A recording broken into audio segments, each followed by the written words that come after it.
to Q&A Friday. Hello. So this is Q&A Friday. My name is Jason Newland. Vinny is sitting on the sofa staring at me, making some weird noises. I've got his food that's on the floor on a little plate. There's about a quarter of an apple also on the floor for him to eat, and some fresh water, and he's still staring at me as if to say, where's my food? So I don't really know what's going on with him. It's very, very strange.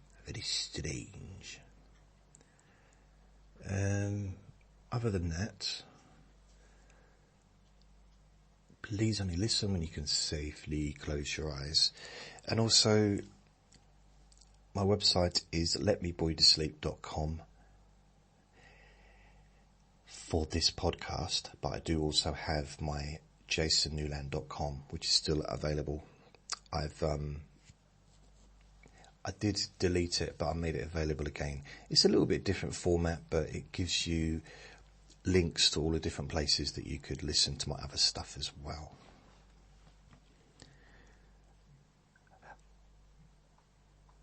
I know I haven't been hugely active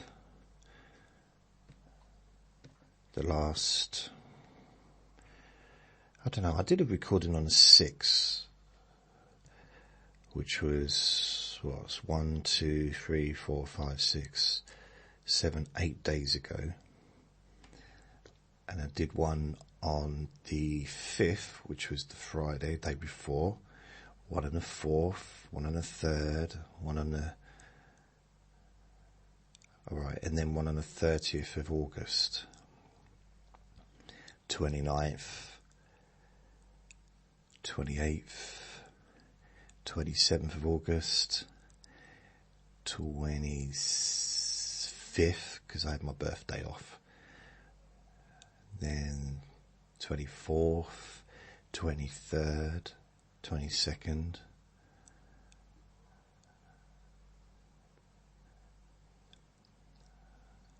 21st, 20th, 19th,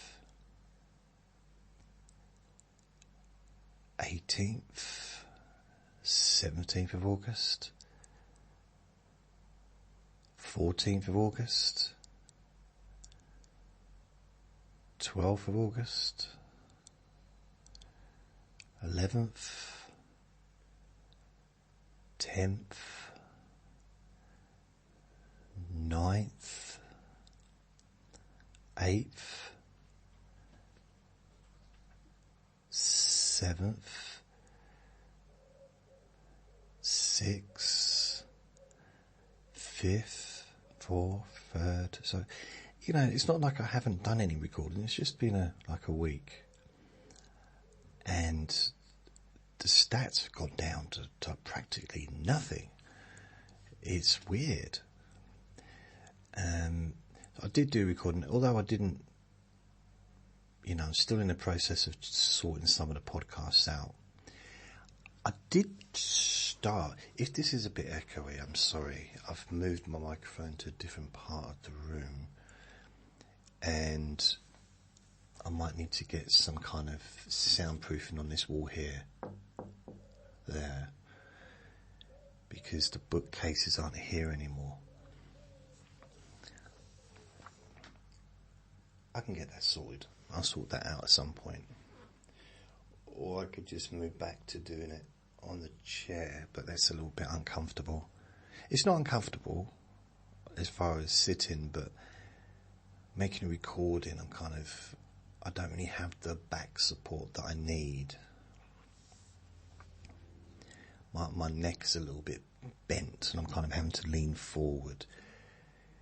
Here I can just talk, and I'm sitting up straight. It's a little bit easier, and also because I'm looking at the laptop, to get the Facebook questions, it's kind of handy to have it in front of me rather than have to keep looking down. So yeah, I'd just like to say thank you to those of you that have sent me lovely messages of support. Thank you. And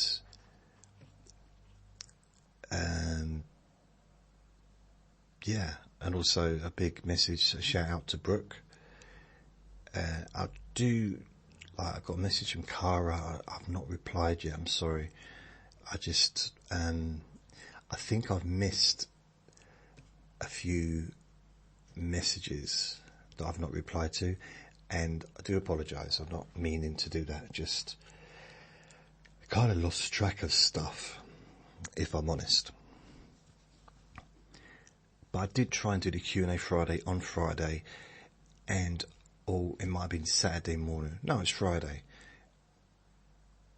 I think I ended up talking about something completely different from the Q&A Friday, and it turned into, I suppose, quite a serious conversation, so I just ended up ditching it after about 40 minutes. But this is Q&A Friday, and I will be focusing on just the questions. If I can find it, here we go. Right, okay, here we go. So no big long blah blah blah, I'm just going to get straight down to it. Straight down to the nitty gritty. I'll have a drink of water as well. Spent half the night up last night watching the boxing. Canelo Crawford, it was very good. So Hope is the first question, and Hope asks, what are your top 5 favourite movies? Okie doke.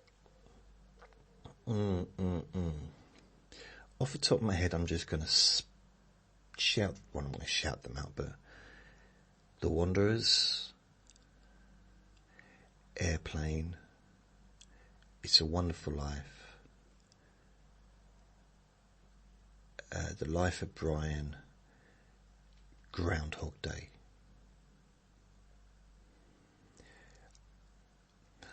I'm not going to say they're my absolute favourites.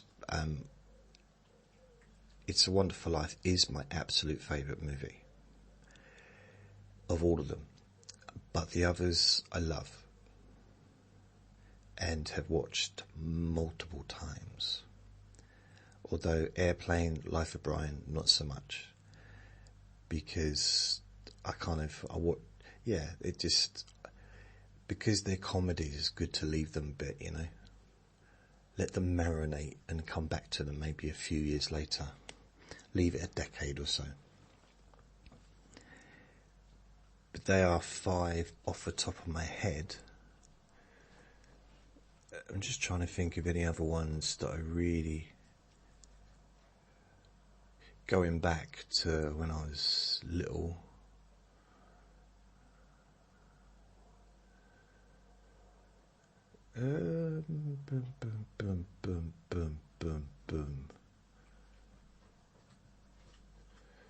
Movies, I'm trying to think of a movie that blew me away.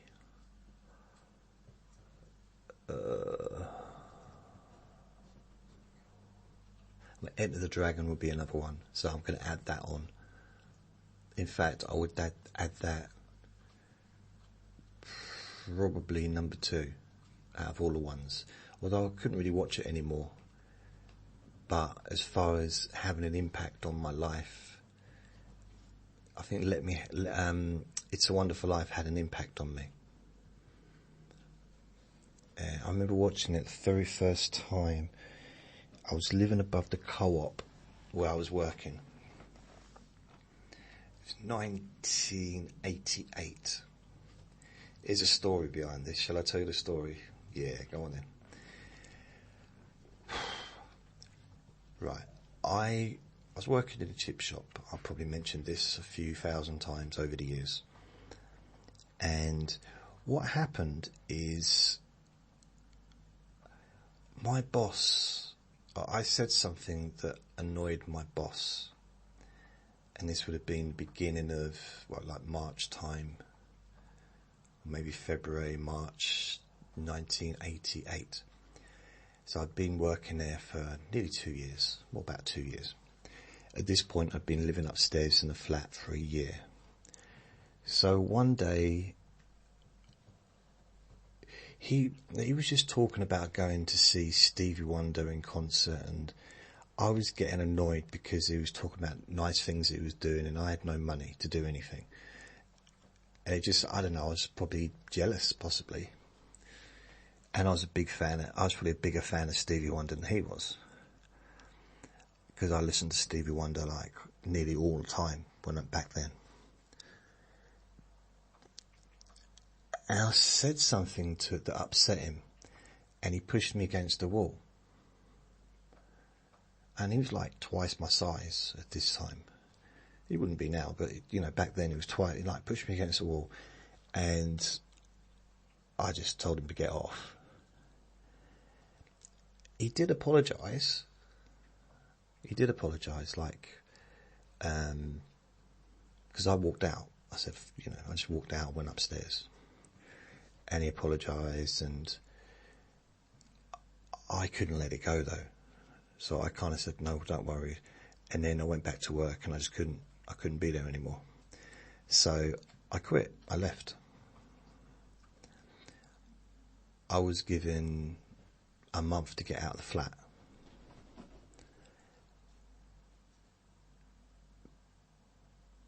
But I didn't know where to go because I didn't have a job or anything. So what happened is I ended up moving in with my dad, who had a new house. So I was 17 at this point. I stayed in his spare bedroom. It was only temporary. It's a temporary situation. And he didn't ask me to leave, but I worked in a car. I got 2 jobs actually. The first job I got when I was living at my dad's for the first time was in a care home, like a residential home. And I was helping in the kitchen because I had, whatever you want to call it, experience, catering experience. I've been to college, spent years at school working in kitchen, doing, I can't remember what it was called. What was it called? Domestic education or whatever it was called. That involved cooking and stuff. So I got a job working in the kitchen. Now, I thought I'd be able to handle that. And I'll tell you right now, it's going to be very, very hard for me to move my way back to talking about movies, because I'm going to get stuck on this, I think. But hey, just letting you know. So I'm in this. I go to this job. I wasn't enthusiastic about it, but back then I just took whatever I could get. It was just a job. I think that was the understanding. I could stay with my dad, but I had to work. And it was very easy to get a job back then, at my age. I didn't have to take those menial jobs, and there's nothing wrong with working in a care home, blimey.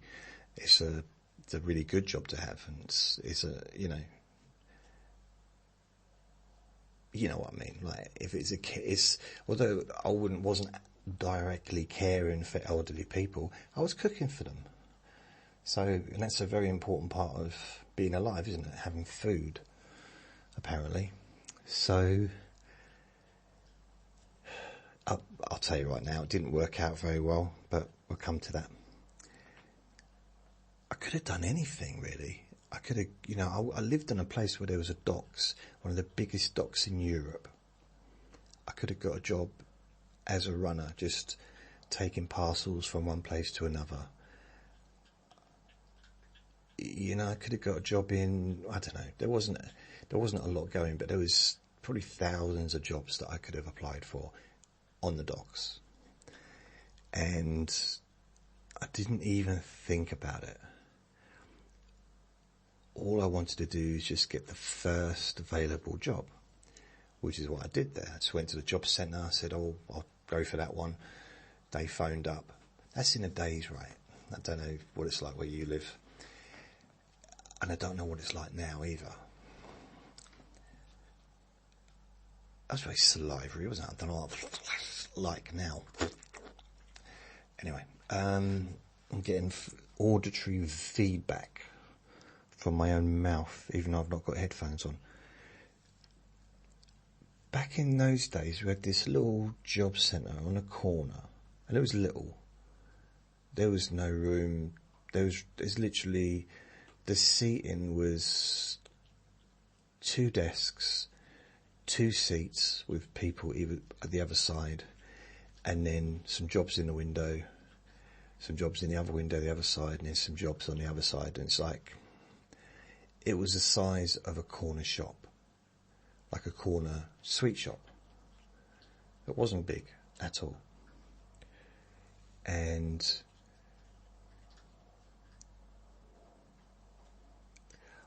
I've no idea where people used to go to sign on, because I never signed on when I was in that town. So, I was never unemployed. So, well, I was, but I never claimed benefits. I think it must have been somewhere else they went, because there was no room in there. But they had these bits of cardboard. So there was this big plastic sheeting with, I suppose, pockets, which you could put, not like pockets in trousers, but you can put these, I suppose, postcard size or index cards in, and it'd advertise the latest jobs. So I'd look in the window, and then have them either side, so you could look outside and you could look inside, different jobs, and then I could just I think you'd maybe write down the reference number, or maybe even take the card out and take it to the desk. I can't 1,000,000% remember. And Vinny's having a nice drink. I wonder if he'll eat some dinner now. So it's 11:32. He hasn't had his breakfast yet. But he has also had a bit of a weird night, because he's been up with me, and then asleep, and then up, then asleep. So I went in, because I needed to get a job.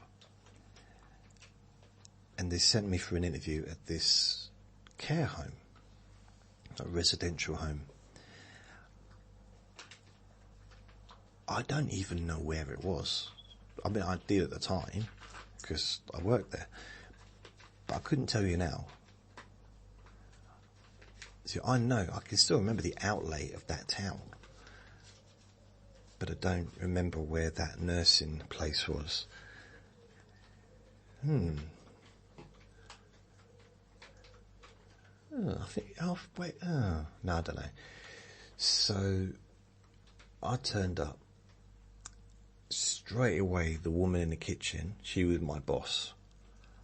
She didn't seem to take a liking to me. But in all fairness, I don't think I was particularly likeable. Not in a bad way, I had a bit of an attitude on me, I think. A little bit. I didn't want to be there. I was willing to work. I was a hard worker, but I wasn't interested in the job. It wasn't like it was my life's ambition to peel potatoes, which I've been doing for the last 2 years, to be fair. I was quite good at it. And I remember at one point she was actually trying to say, no, that's not how you do it. I've got a little bit of experience doing this, baby. She said, don't call me baby. I said, sorry. So she didn't like me,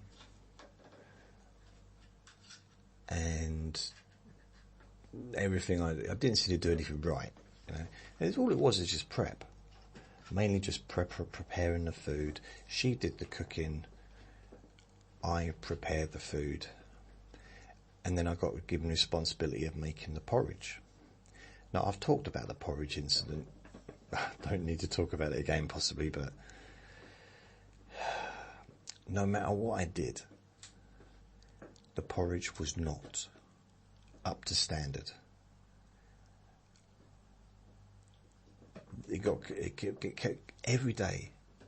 I was there for 2 weeks. I had a 2-week trial, I think, or maybe it was a week's trial.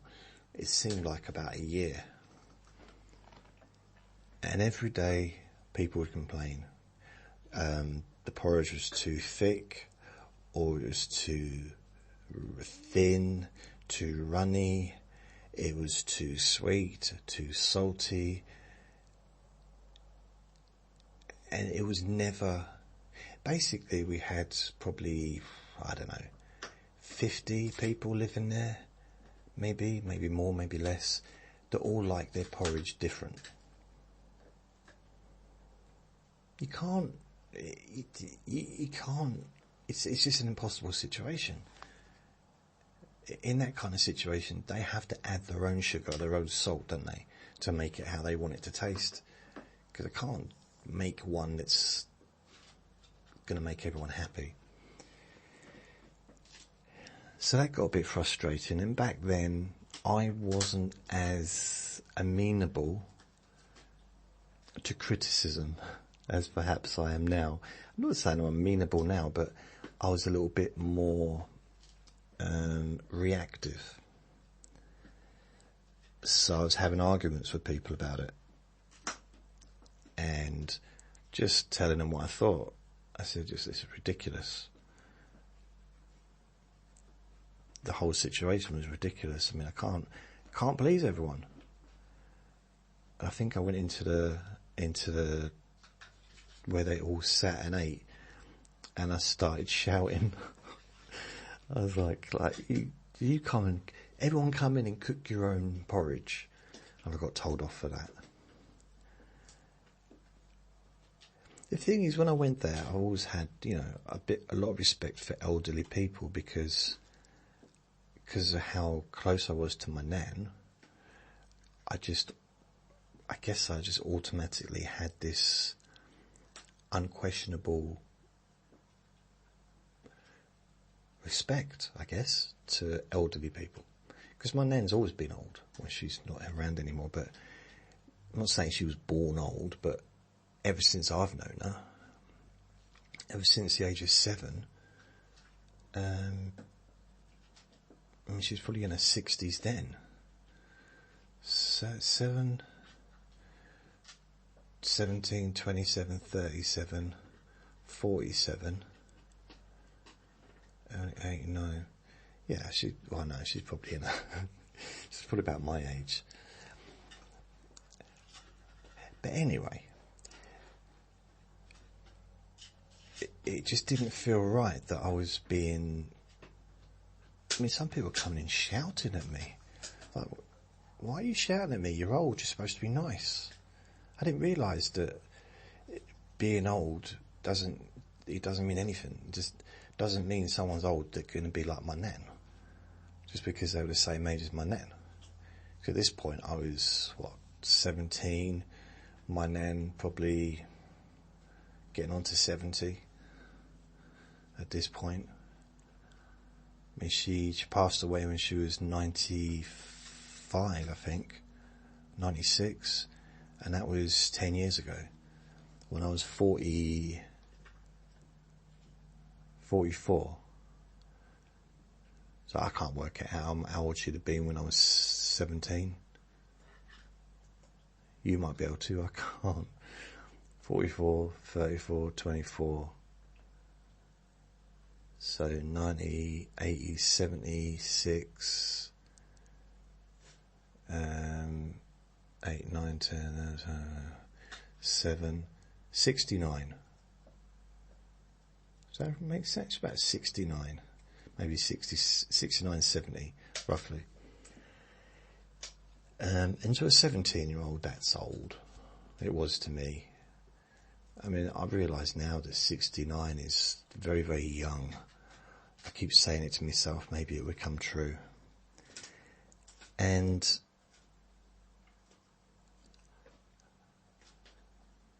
I wasn't sure what to do with that job because it wasn't going well. And then there was an added element.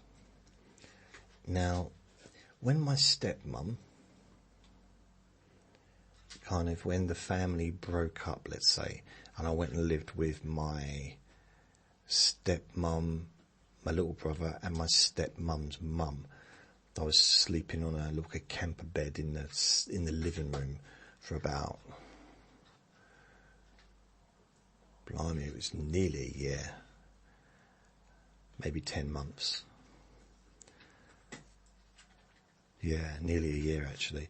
So during that period, she dated a couple of people, and she dated one particular person that had a motorbike. And I wasn't a big fan of him. I probably wasn't going to be a big fan of anyone that she was dating, to be honest. But it was not really any of my business. Well, after she left and moved away and ended up, starting a new life and that, which was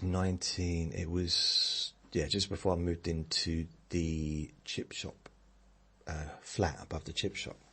That's when she moved, so that's when I didn't have anywhere to live. So, this all happened.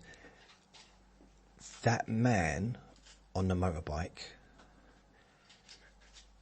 was coming into the residential home every single morning to see the woman that was my boss, because she was his, not his actual mother, but like a mother to him, which is kind of ironic, really. Now, I've missed a little bit out. This is going back another year. So, the previous year, after my stepmum, who I class as my mum, had moved away, and I didn't really see her again after that. I had no, regular contact since. And I was in a nightclub. I guess I was probably 17, late 16, 17, I don't know. It's hard to keep track, but I don't know, I was living above the chip shops during that year that I was living up there. I was in a nightclub with one of my friends, and this bloke, the motorbike bloke, who used to date my stepmum for a little while, he came up to me and he whispered something in my ear. I can't tell you what it was he whispered. I can tell you part of the sentence. The first bit was I, that was the first word, and then there was another word, and then the last two words was your mum. He giggled and walked away. Now, wasn't the nicest thing anyone could have done, to be honest. And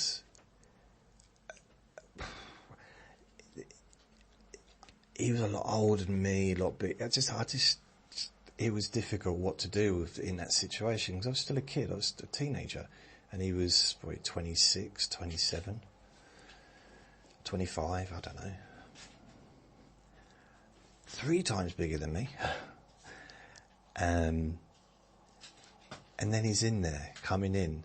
So a year later, he's in this place every day, walking in, talking about how wonderful his mum is, even though she's not his actual mum, which is a similar situation to me, really, because my mum wasn't my mum either, really, not biologically.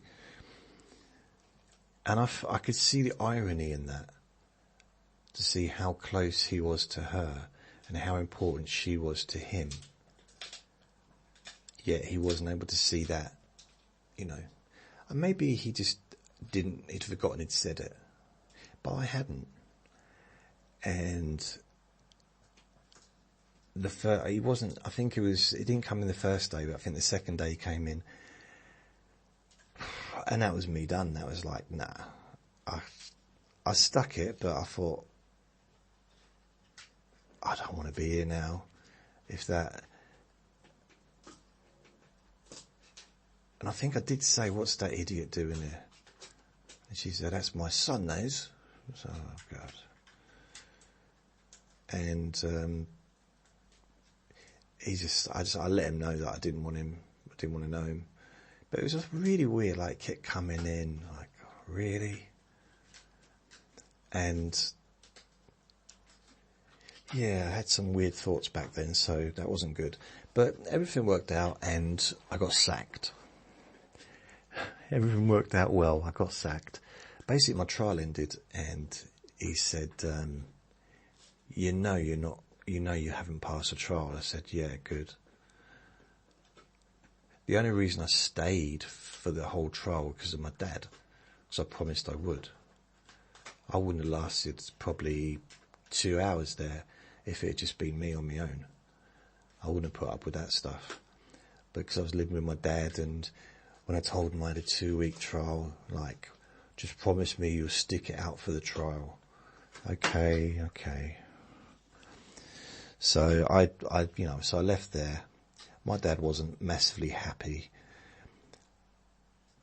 but I managed to get another job within about a week, working at the co-op.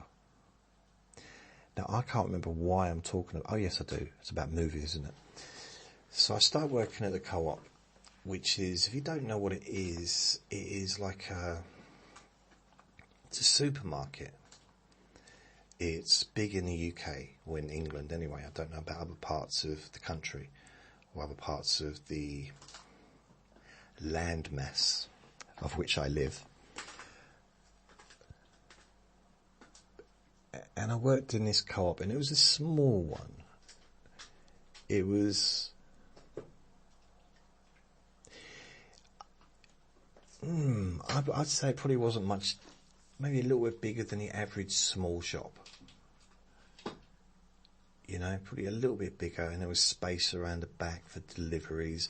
In fact, if they'd have removed all that, they could have had a much bigger shop, but they would have had to deliver from the front. So they had a storage for pallets and stuff. So it was a professional setup. And I started working there, I think it was like within a week of stopping the other place. I think it was like April time, 1988. And I didn't love it. That would be kind of the stamp line or the headline or the standard, response to pretty much every job I've ever had is I didn't really love it. Can't say I particularly liked any job I did. Well, maybe a couple I didn't mind too much, but I've had 50, 60 jobs. Yeah. There was times I quite liked working in insurance. I liked being good at something, but I didn't like doing the thing I was good at. So selling car insurance on the phone, I didn't like doing it, but I enjoyed being the second best out of 250 people. That was nice. But the actual job itself, it was nice to see myself on the leaderboard, and sometimes the top salesperson of the week or the month, sometimes a second.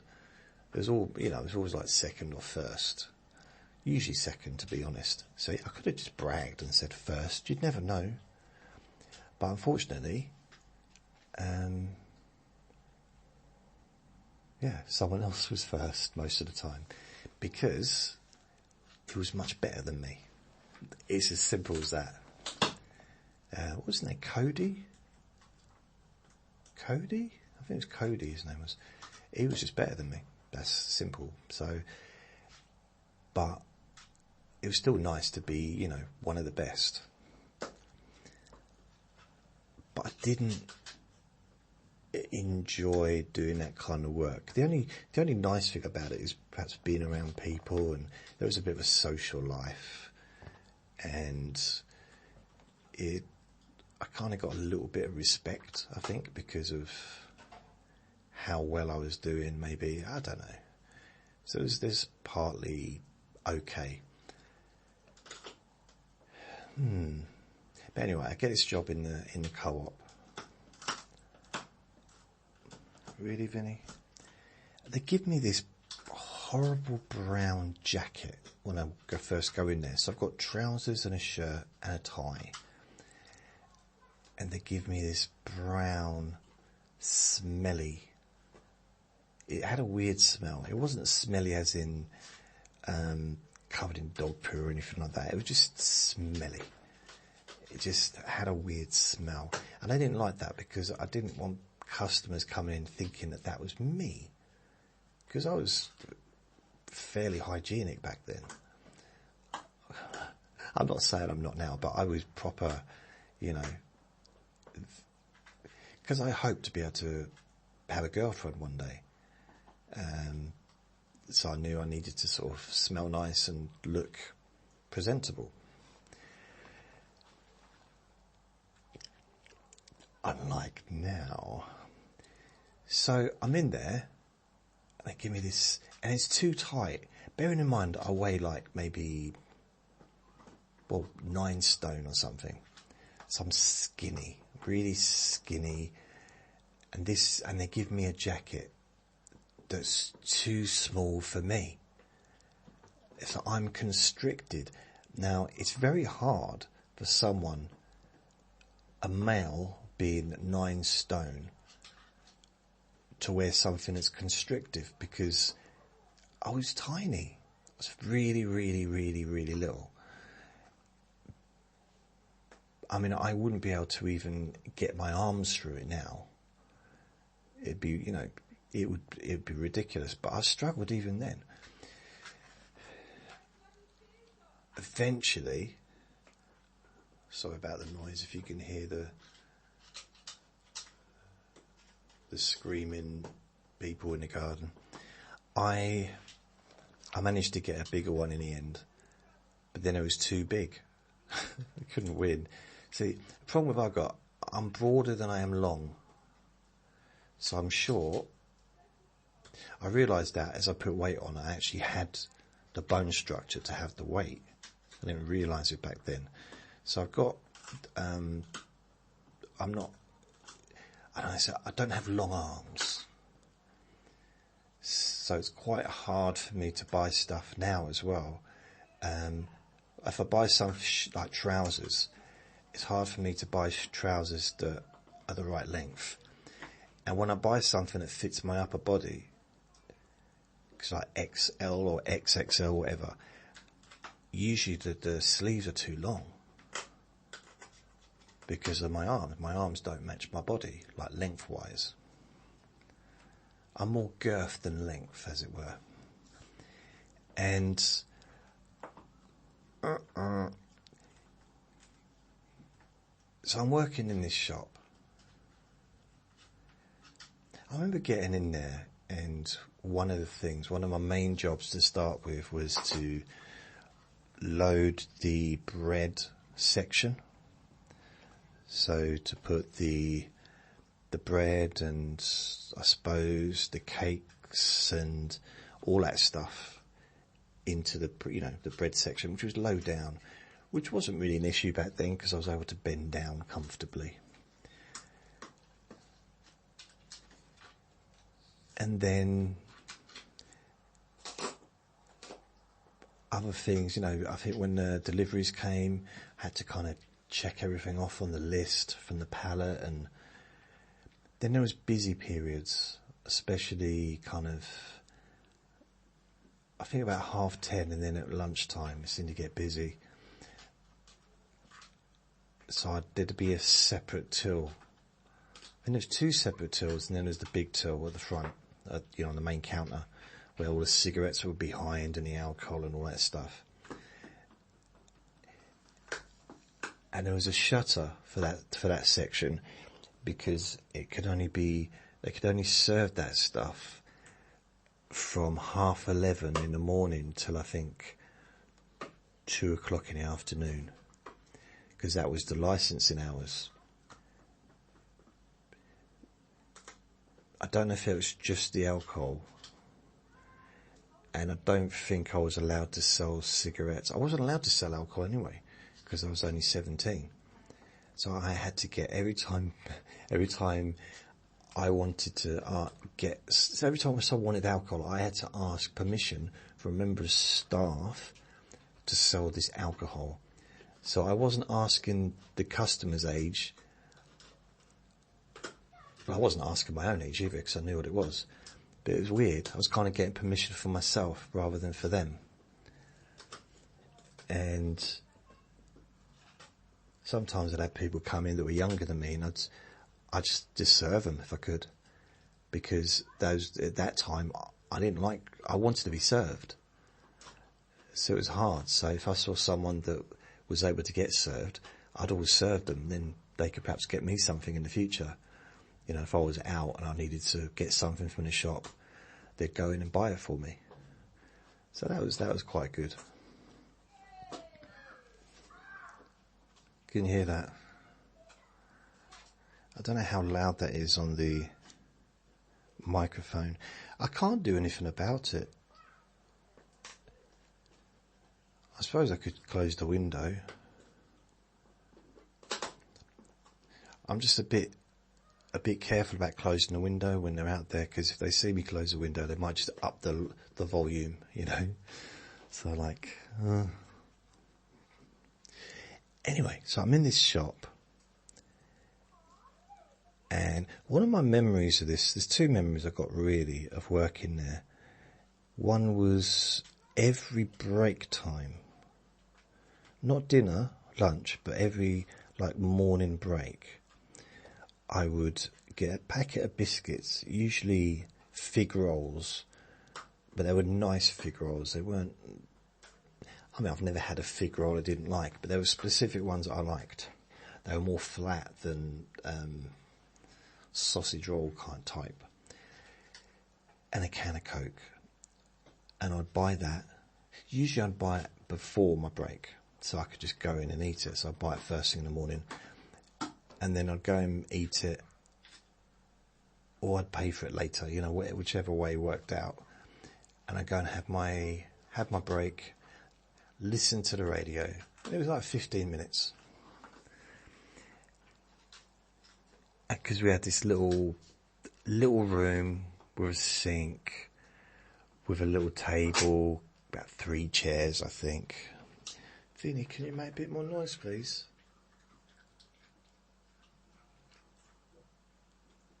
Okay, it doesn't want to.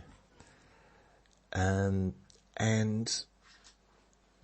I don't know what else was in there. Probably a coat rack. I think it was locked as well, so we had to use the code to get in and out. And there'd be a radio playing, and I just remember this particular time because you can actually check the timings, the years, by these two songs. Everywhere by Fleetwood Mac and Fast Car by Tracy Chapman. For some reason, those two songs kept playing. Not for the duration of me working there, but regularly for a few weeks, those two songs just seemed to be playing on the radio. Usually both of them in that 15-minute section for some reason. It's kind of weird. And it might be a lie as well. It might be a lie. It may be true.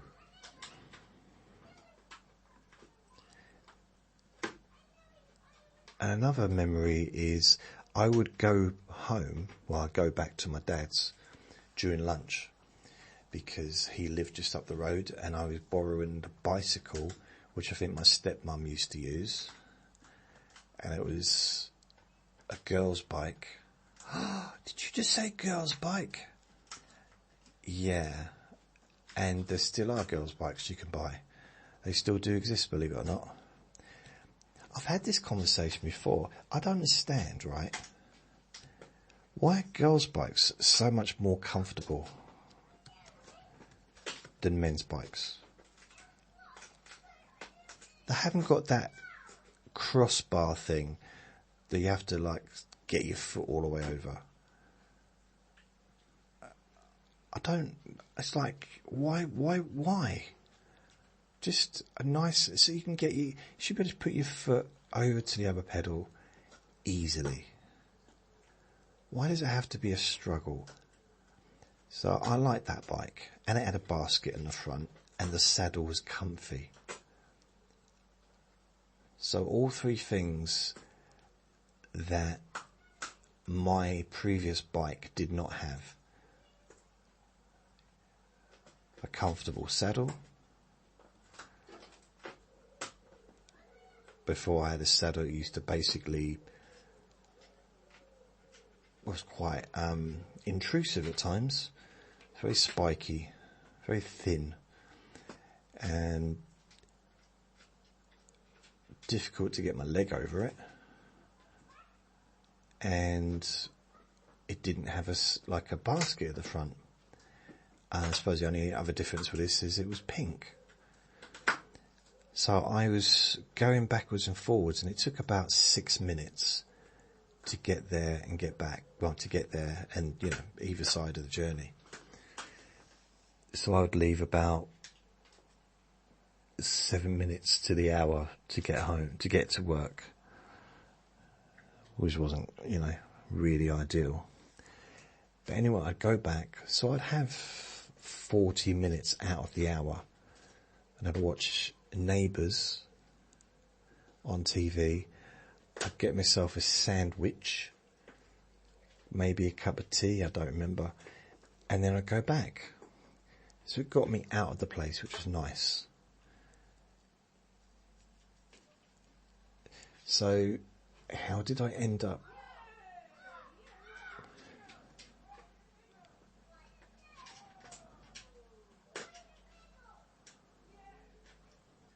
I just closed the window because it was excessively loud. I hope that will keep some of the noise out. Oh, where was I? Okay, so I'm working in this shop. I'm trying to get back to the movie question. Wow. This is a long way round the streets, isn't it, to get back to that? So what happened is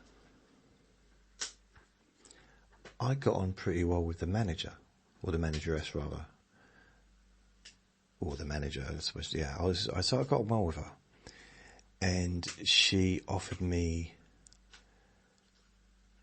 to rent a room upstairs because she, being a manager, she had the flat upstairs. So she offered me to rent me a room up there. I think part of the reason was so that I'd be on time for work. So, because I would be late a little bit, only a few minutes, and I thought, yeah, it's quite good because then I can just go upstairs during my break, and being with my dad was only ever temporary anyway, so it's just, yeah, suited me. So I moved upstairs. It was quite good actually at times. She was a bit noisy because she was really into CB radio. So all night, all I heard was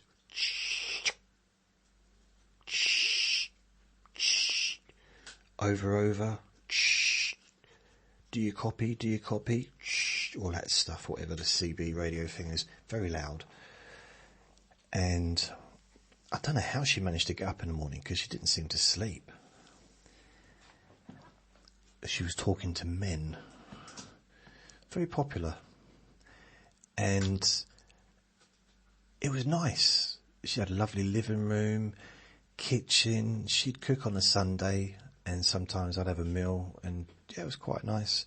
I was kind of left alone to do what I wanted, and I had my own TV in my room.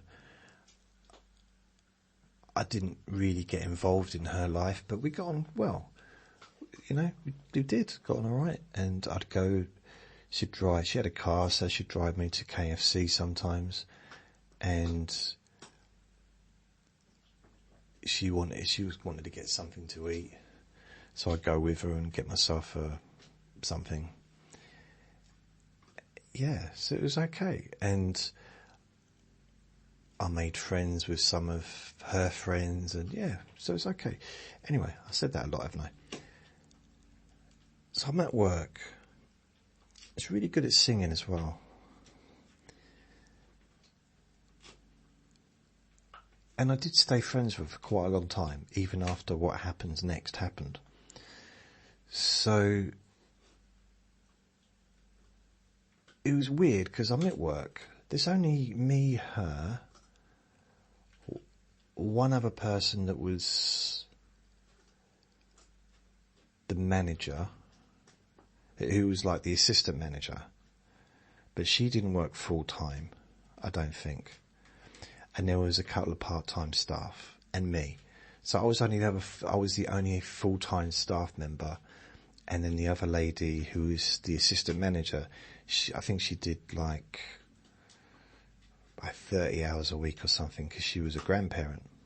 She was lovely, she was. I think her name was Brenda. And she gave me a Michael Jackson album, the Thriller. She was lovely, I really liked her. So technically you could say this was quite a successful job, because I got on well with the assistant manager. I became pretty good friends with the part-time worker. We had a little bit of a conflict at the beginning, but that was just me. That's how I made friends. And then we became friends, and he was like a year younger than me or something. And the manager, I was living with her, so it was kind of quite a good setup, really. And my job was very secure if I wanted to stay there. Now, the area manager was called Mr. Cook. Don't know why I remember this, but he was like a troll. It was like I don't know how to explain it. Like something that lived under a bridge. He was like that. He talked like this. He didn't like me. Perhaps I shouldn't have told him what he sounded like and did an impression of him in front of him. Perhaps that's why he didn't like me. But that's why I did the impression, because he wasn't very friendly. And I think he all but said pretty much the only reason I was still there is because the manager wanted me to stay. And I think she only wanted me to stay because she was getting rent. So, it was kind of one of those. But he said no, he wasn't pleased with my progression. So even though the manager wanted me to stay, she was clearly not giving me a very good appraisal, was she? So, plus I had a bit of an attitude on me as well back then. Hard to believe. But I was a little bit rude. By rude, I don't mean rude, but I didn't play the game. I didn't suck up to anyone ever or at any point. I wasn't extra polite to people just because they were in a higher position. Because at that time, everybody was at a higher position than me in pretty much every job I've ever had. I've never been in a high position. So I just treat people the same way as I treat anyone else. And I like to think, fairly respectfully. But as soon as they don't with me, back then anyway, it would be gloves are off. So, when I was 15, 16, 17, 18, 19, 20, 21, 22, 23, 24, 25, 26, 27, 28, 29, 30, 31, 32, 33, 34, 35, 36, 37, 38, 39, 40, pretty much until I was no longer working. Once I stopped working, I was a much better employee, much more patient. Wow. But if people were nice to me, I'd be nice to them. But as soon as someone kind of turned and they were rude, I'd like, okay. And I think one of the hardest things of it all was, as I got older, my bosses became younger. So I'm in my 30s, mid-30s, and my boss was like 21, which wasn't an issue because I really liked him. He was one of the nicest people I've ever known. But I had a previous boss who was like 22 when I was 31. Again, a nice bloke, but he was just, he didn't seem to know what he was doing. His answer to any question was, what do you think the answer is? It's like, okay, that's not a way to answer a question. What do you think the answer is? Wow, there's a moth inside here. It's been here since this morning. I don't know how it got in. Probably through the window because the window was open. That's a weird question, wasn't it? Seems to be interested in my shirt. But my shirts are clean. Moths don't... you know what I mean? It's only been on the hanger for a few years. I don't think the moth would have got to it. So yeah, I lived in this place upstairs. So I go to work one day. I'm just in there, just a normal day.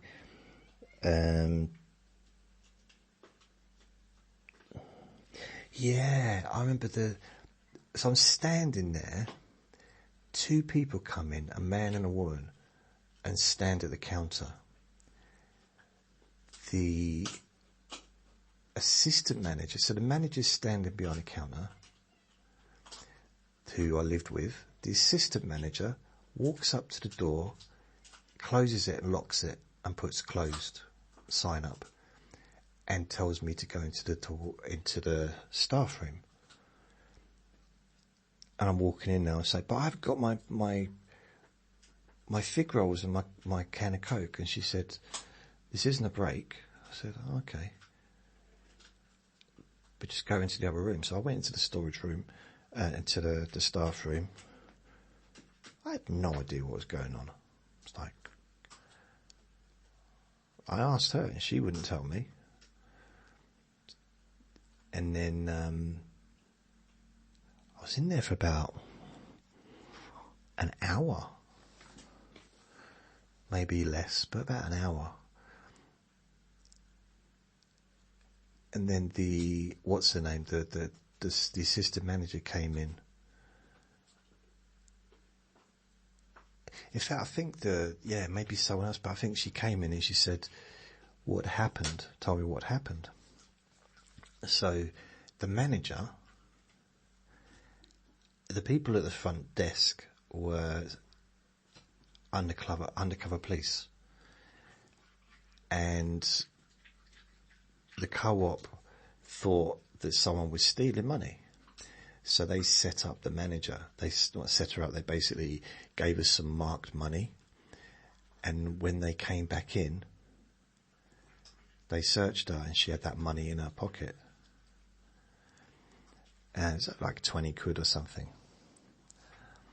And as I said earlier, I still stayed friends with her. I was living with her. And I still stayed friends with her for years afterwards. So, she made a mistake. And, she lost her job on the spot.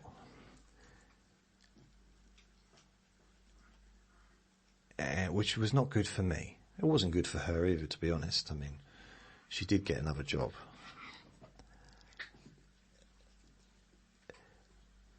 But I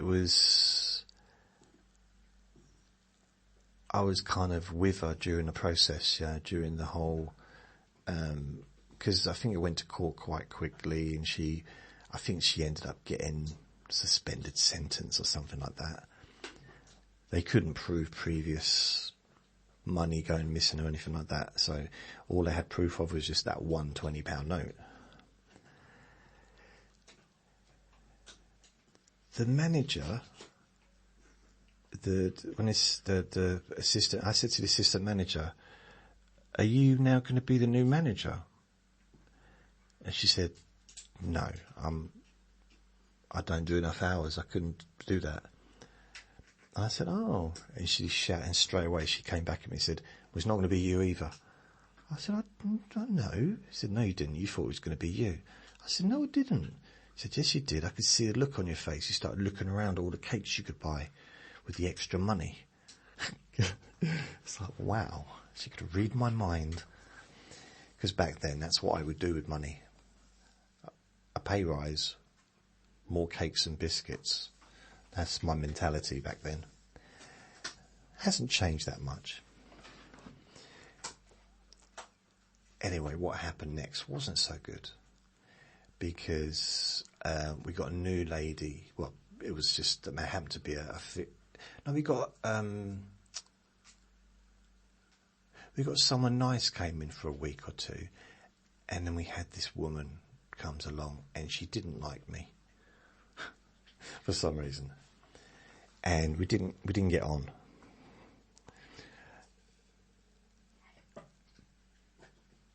And yeah, we really didn't get on.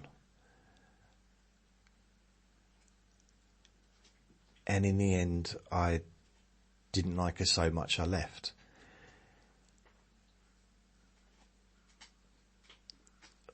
But in the meantime, I was still living upstairs. So I think, what's her name? The manager who went upstairs, they had to give her 3 months notice to move out, eviction notice. So that was the very first time I'd ever been evicted. So I know it wasn't me specifically, but I was part of the eviction because I was homeless as well when she got kicked out. So that was during the summer. So I think I started working. So I moved in there probably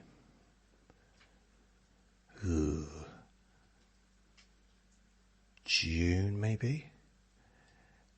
And I moved out possibly October, maybe November. Because at that point I'd already got a new job in the September. Because I had to wait till I was 18 years old before I applied for this factory job. And I was working there, and I'd been there for at least a month, maybe 2, before I moved out. So yeah, so this whole kind of police thing must have happened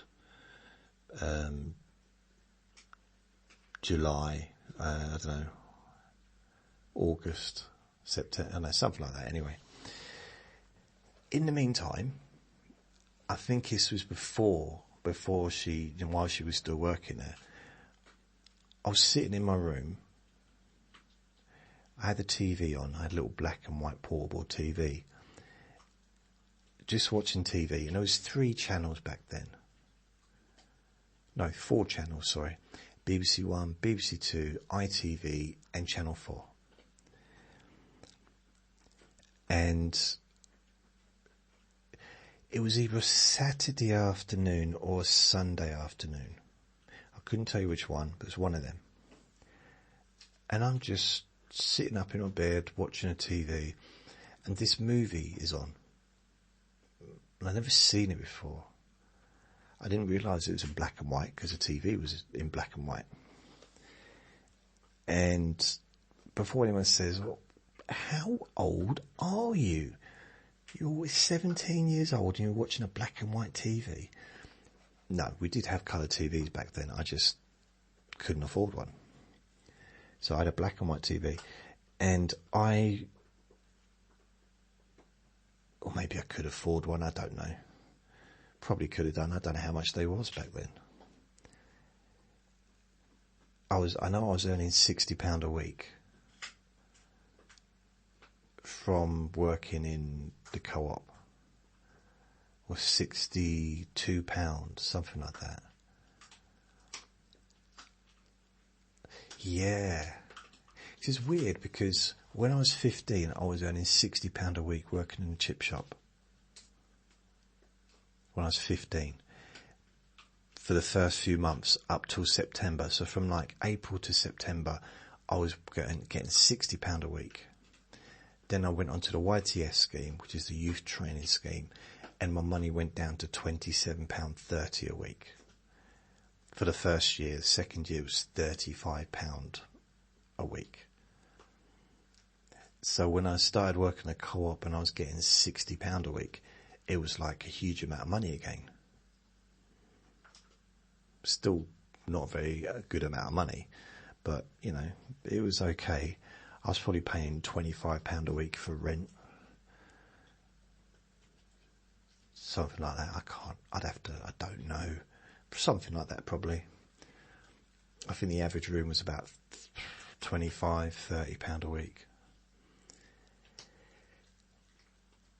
And then, but I didn't have to pay any rent. Once my landlady, well, she wasn't really my landlady anymore, was she? Because she was being evicted, and she didn't work for the company anymore. Once she lost her job, she didn't have to pay any rent. Because she was, I think she got the flat with the job, but I think she was also paying rent. I don't know. Either that, or I just stopped paying rent. That might have been the situation. It's like, well, you don't work downstairs anymore, I'm not paying rent. And then I left, and I didn't have any money coming in anyway, other than a couple of part-time jobs cleaning. Yeah, I had a couple of part-time jobs cleaning, one in the morning, one in the evening. So that gave me enough to, like, eat, you know. And then I got a job in this other company. So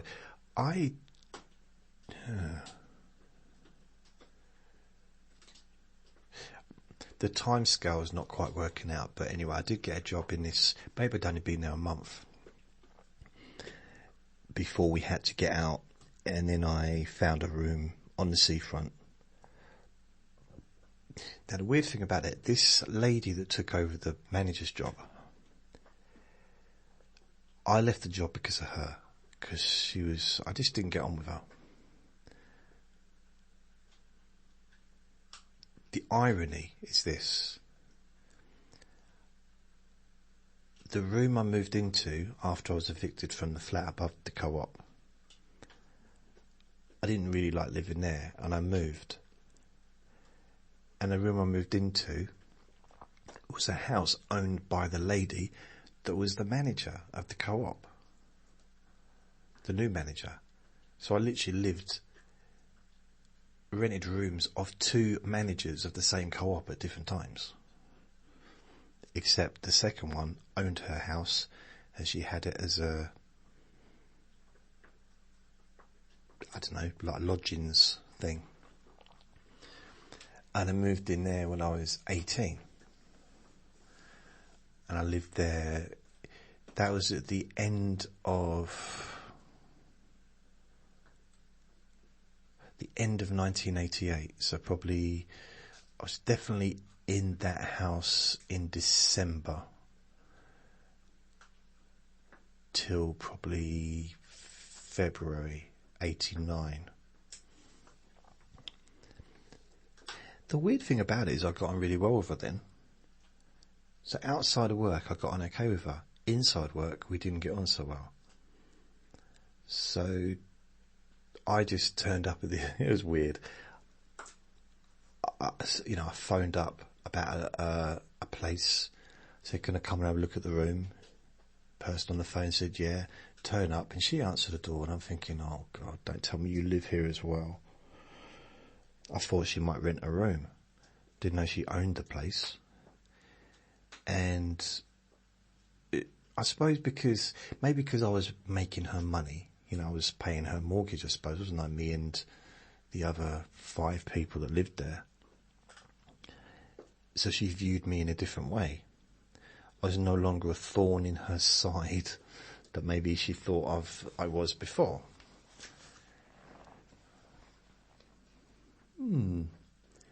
Yeah, that didn't work too well either. But so that was one of the many places I lived.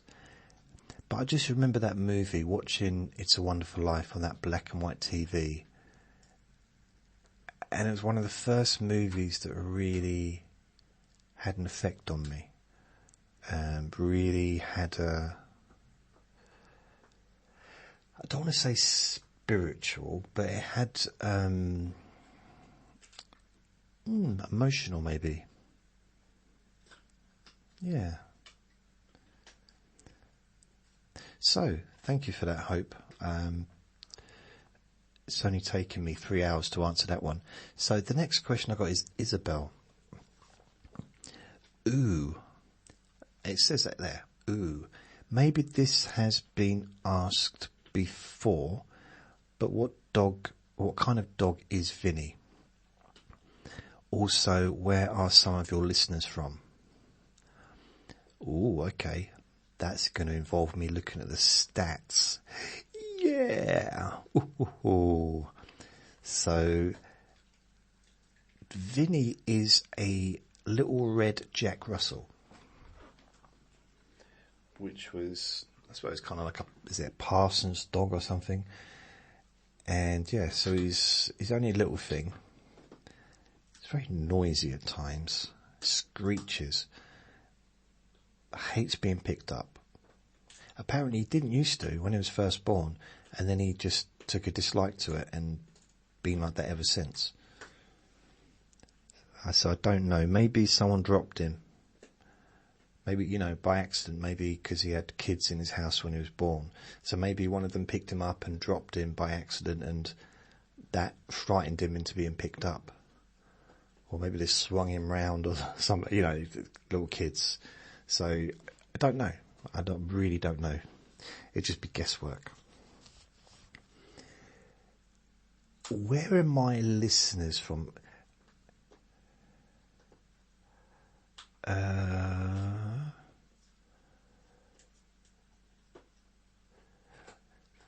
This goes into two questions because Reveal asks, she adds to this question, love the idea about where everyone is from.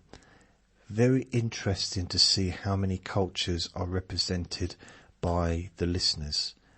I think Jason has touched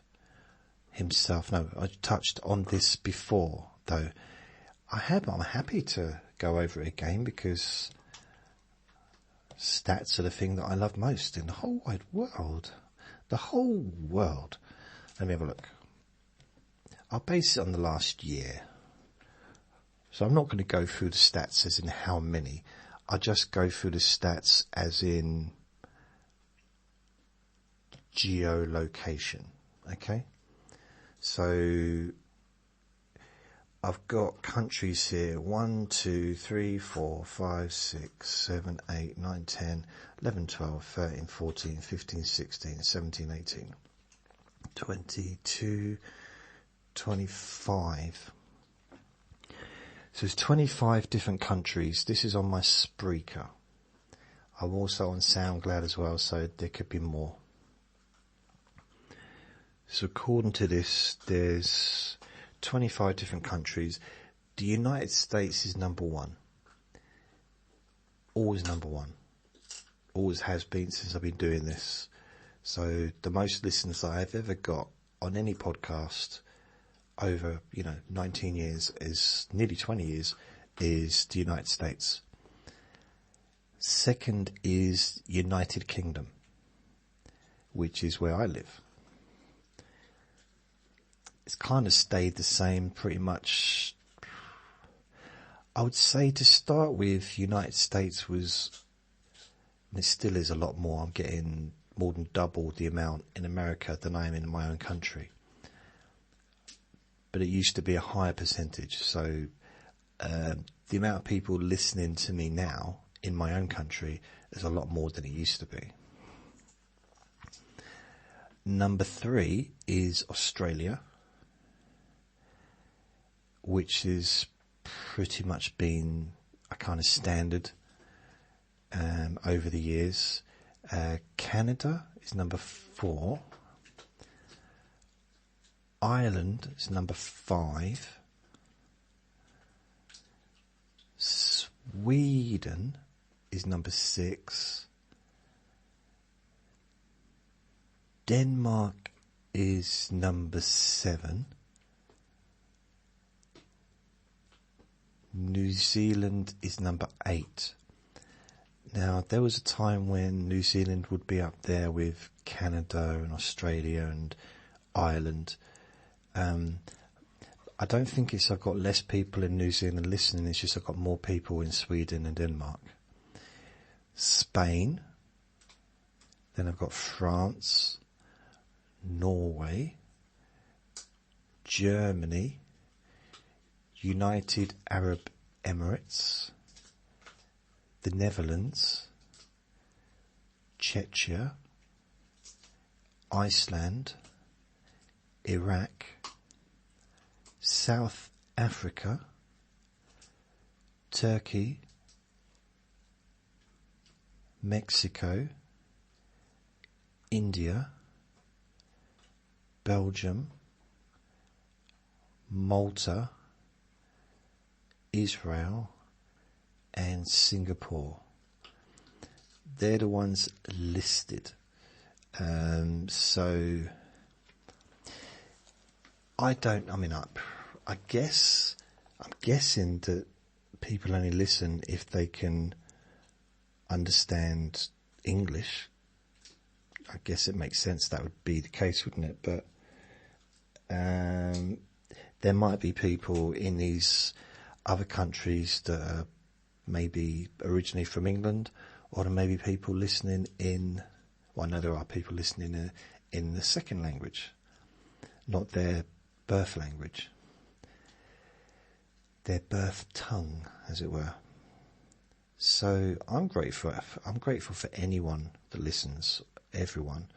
I mean, it's amazing that anyone listens, really. I shouldn't really say that, should I? But I'm still amazed. It's, why does anyone listen ever? I don't know. Let's see if it's changed like over the last month.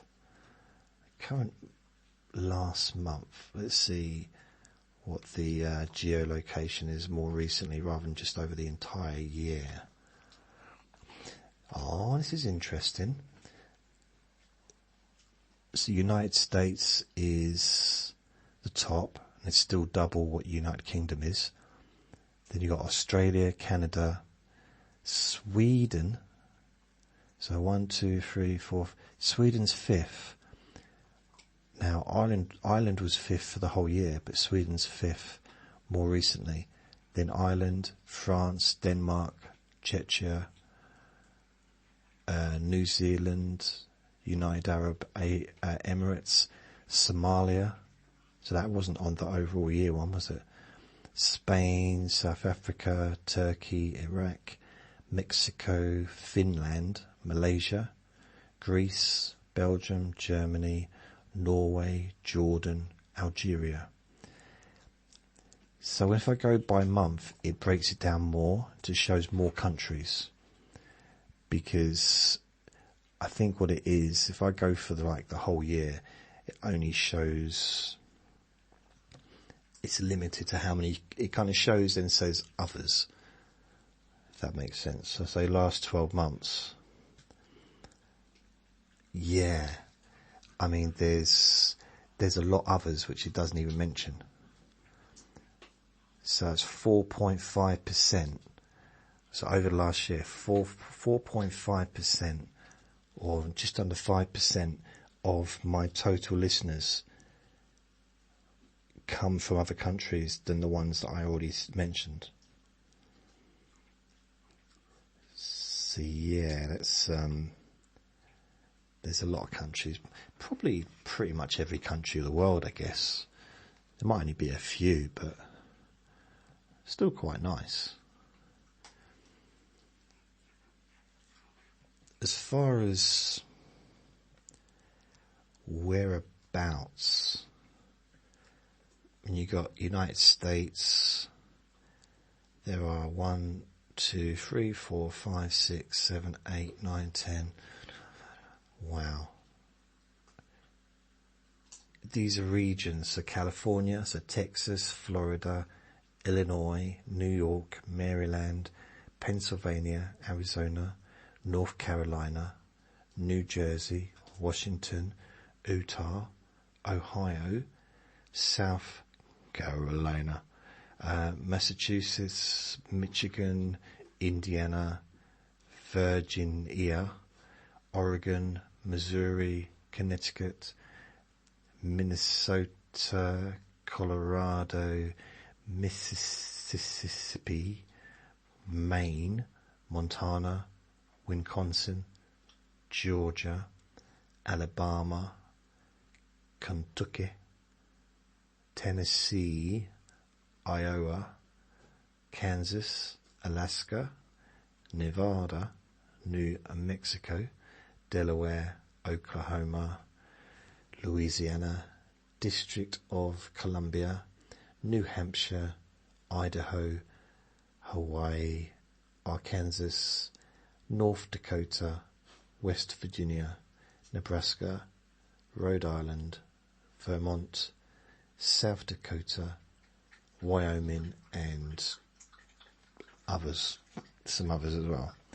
So how many is that? 1, 2, 3, 4, 5, 6, 7, 8, 9, 10, 11, 12, 17, 18, 20, 22, 24, 26, 28, 30, 32, 34, 36, 38, 40, 48, 50.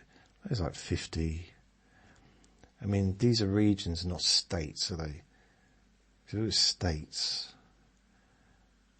or regions, so it's like 1, 2, 3, 4, 5, 6, 7, 10, 11, 12, 13, 14, 15, 16, 17, 18, 19, 20, 21, 22, 23, 25, 26, 27, 28, 29, 30, 32, 34, 36, 38, 40,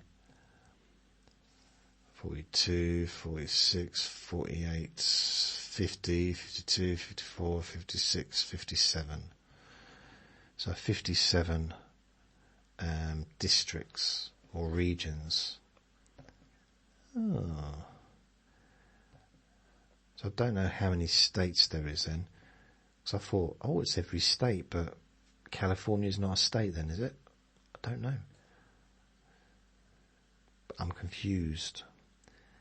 And then we click on California and you've got Los Angeles, Napa, Mountain View, San Jose, Woodland, Elk Grove, Fresno, Palm Desert, Richmond. There's a lot. There's a lot. Texas. How many in Texas? Dallas, North Richland Hills, San Antonio, Houston, Austin, Waxahachie, Frisco, League City, Grapevine, Abilene. I mean, it's a lot. A lot of different places. If we go to United Kingdom, you've got England, Scotland, Wales, Northern Ireland. If I go to England, so England is the most. However,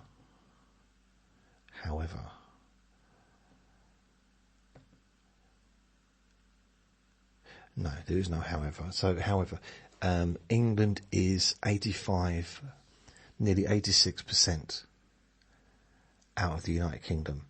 Scotland is 7.36%. Wales is 3.28%. Northern Ireland 0.46%, and other is 2.94%.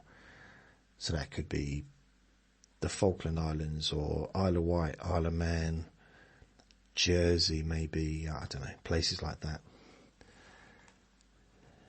Can't think of any other places. So England, there is Sidcup. So if you're from any of these places, contact me, let me know. Sidcup, Bristol. So this is over the last year. This is the top places in England. like, that's the most viewed. Sidcup's number 1. I don't know where Sidcup is. Bristol, number 2. I've never been to Bristol. Newcastle upon Tyne, used to live there. Birmingham. So hello to everyone in Sidcup and Bristol and Newcastle on Tyne and Birmingham and all the other places I mentioned. Trowbridge, Hartlepool, Cambridge, Gosport, Great Yarmouth, Leeds, Huddersfield, Manchester, Ashford, Dagenham, London, Huntingdon, Hounslow, Sunderland, Bexleyheath, Leicester, Hackney, Aylesbury, Fulham, Portsmouth, Dewsbury, Sutton, Wandsworth, Worksop, Islington, Milton Keynes, Sheffield, Milton Keynes. Why did I say it like that? Milton Keynes. It's very posh of me. Sheffield. Is Milton Keynes a very posh place to live?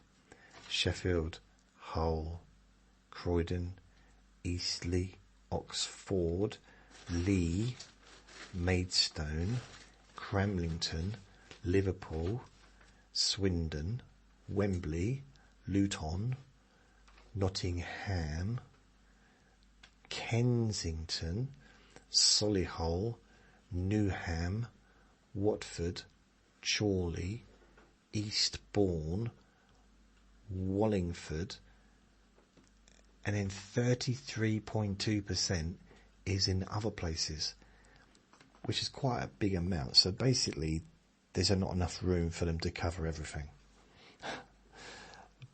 But Sidcup is number 1 for the year, and so is Bristol.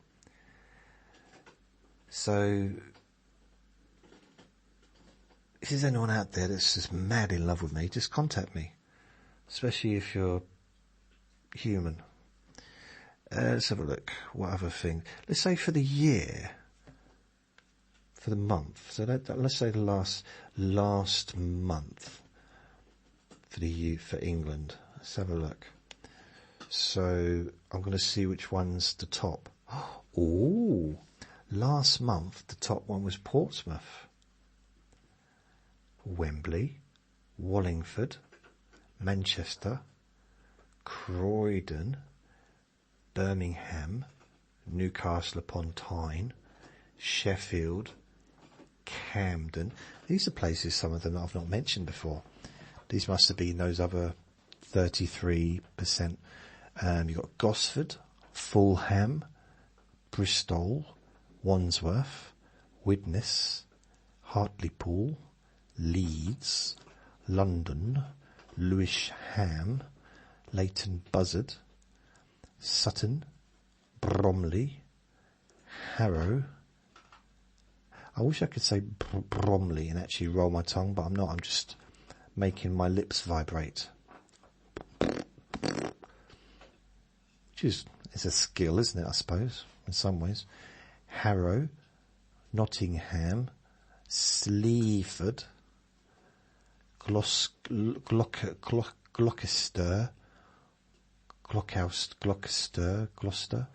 Richmond, sausages, Rochester, Amersham, Brent, Redditch, Lowestoft, St Helens, wow, there's loads, isn't there? This is more than the other one. Wow. Petersfield, Witney, Eastleigh, Ashford, South Shields, Southampton, Walsall, City of Westminster, Windsor, Swindon. Windsor? Does that mean members of the royal family are listening to me? Hello, Your Highness. Thank you for listening. Wakefield, Corsham, Waltham Forest, Hitchin, Leicester, Oxford, Tamworth, Thetford. I used to know someone that was from Tamworth, someone I worked with. He was a really nice bloke. He was a comedian as well. Really friendly, nice man. It's a long time ago. Okay, let's go at this month so far, because that was current month. That's this month, not last month. That's the current month. So Portsmouth, whoever you are in Portsmouth, hello. You're the one listening to the most to me at the moment. And then Wembley, Wallingford, Manchester, Croydon, Birmingham, Newcastle upon Tyne, Sheffield and Camden, and Gosport, Fulham. So you're the most ones listening to me the most. But if I go last month, let's have a look. England. Ooh, Newcastle upon Tyne was the top one. Portsmouth number 2, Gosport, Birmingham, Hartlepool, Wallingford, Leeds, Nottingham, Wandsworth, Dagenham, Whitchurch, Solihull. So many places I've not been to. Isn't it really weird? Like, I think, it'd be nice to travel the world. On a boat, though. You know, not a ferry, like a cruise. I'd like to go on cruises. But I don't mean I want to go cruising. Oh, let's go cruising. No, I mean just on a cruise. Just travelling around and have something to talk about. That's my new dream. It's my new dream. Wimbledon, Sutton, Newham, Wembley, Abingdon, Ashford, London, Sleaford, Widnes, Harrow, Stockport, Oxford, Hull. There's a lot of places up north that I've not been to. I liked it in Nottingham. I know technically it's middle. It's the middle, it's not north, it's the middle, isn't it? Like Middle East. Middle East? Not Middle East. That's a different place. It's Midlands, I suppose, isn't it, really? It's kind of just like Newcastle. It's up north, but it's not. There's those places that are nowhere near the sea. But really, there's parts where you can't get near the sea because you have to go into Scotland to get to the sea. I'm talking like oh look, Bognor Regis. I used to live in Bognor Regis. If you're listening from Bognor Regis, hello. Do you remember me? No one's going to remember me from any time, I don't think. Bognor Regis, yeah, I used to work at Butlins. Momentarily. Stratford upon Avon, not my Stratford, but Stratford upon Avon, Daventry, Prescott, Ellesmere Port, Lowestoft, Halswell. I've got family in Lowestoft. Spennymoor, Hackney, Great Missenden, Southampton, Haywards Heath, Sheffield, Pontefract, Bushey, Accrington, Hereford, Hammersmith, and Lee.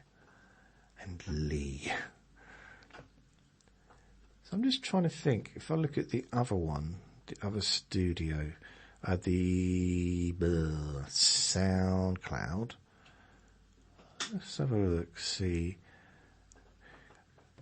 I think SoundCloud is less UK.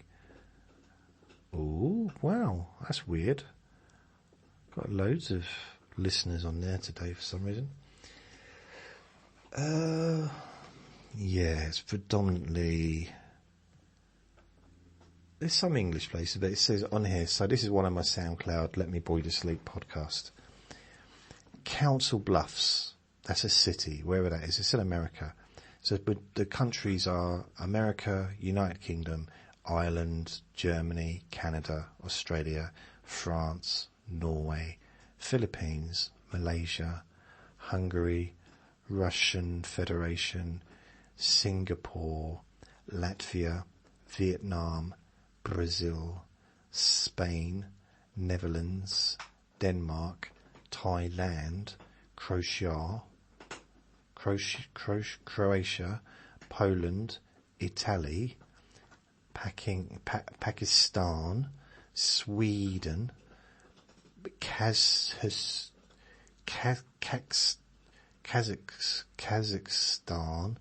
Colombia, Portugal, India, Togo, Barbados, Bahrain, Turkey. It's actually Turkey, but we still call it Turkey. They rebranded. Did you know that? Turkey rebranded and decided to change their name. Instead of Turkey like the bird, it's now Tukiye. And it's supposed to be pronounced Turkey. Maybe it was always pronounced Turkey by people in Turkey. It's but then Germany's isn't that pronounced Deutschland, and Spain is pronounced España, and France is it Francais. Like, you know, most countries are pronounced wrongly by foreigners. Like, I'm talking about me being a foreigner to another country. So it's standard. It's not disrespectful. It's just how we're taught at school, isn't it? I mean, I have very, very vague memories of school. I'm guessing I once went. But they've got the cities or the towns. There's Council Bluffs. That's a weird name, isn't it? Council Bluffs. Because bluffs is like when you kind of lie, isn't it? Or you misdirect. So a lying council. And they've got Boardman. Is that another city or town? Ashburn. So that's in the United States. So that's the top three. Then you've got Manchester, Dublin in, of course, Ireland, Sandy and Phoenix in America, Folkestone. I don't know where Folkestone is. Folkestone. All right, don't shout. I'll find it. Oh, yeah. It is in Germany. I wonder if that's, what's his name? Sebastian. Philadelphia, Melbourne, Stirling, Columbus, Huntingdon, Portland, Winnipeg, Vilgen, Schwengen, and that is Germany as well. Yep, Germany. I've got to be careful because I remember years ago I learned about flags. I know a lot about flags. I probably know more about flags than anyone else ever existed. No, I had a book of flags, but I noticed that some of them are very similar to each other, but just the colours in a different order. So I need to be a little bit careful, because some people would take offence. And I'm not out to cause offence, I'm out to cause love in the world. And sleep. And relaxation. Chicago city of Muntinlupa. Muntinlupa. I genuinely don't know how to say that. I mean, I do mess up the names on purpose sometimes, but on this occasion, I don't know how to say it. And that's in the Philippines. So whoever is from the Philippines or from wherever you're from, hello. Maybe contact me, say hi. St Helens in England. Kilhay? What's that, America? Kilhay, yes, it's in America. Portland, Chicago. Bayan Lepers.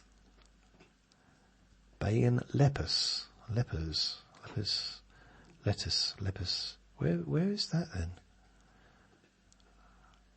Malaysia. Okay, Malaysia. Lydney, sorry. Alpharetta. Lakefield, Birmingham, Budapest, which is in Hungary. Trondheim, Stockton-on-Tees, Brisbane, Sunderland, which is near Newcastle, Oldbury, Rigger, Reading, Wiley, St John's, Salt Lake City, St John's, Minneapolis, Oldbury, San Antonio, Millbrooks. Yeah, it's quite a few different places. But what about the other countries? Why do you keep focusing? So, okay, let's go.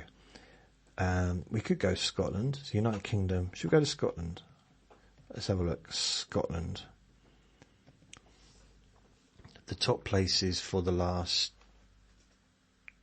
month. Okay, this is last month. Glasgow or Glasgow. So if you're in Glasgow, if you're there, say hello.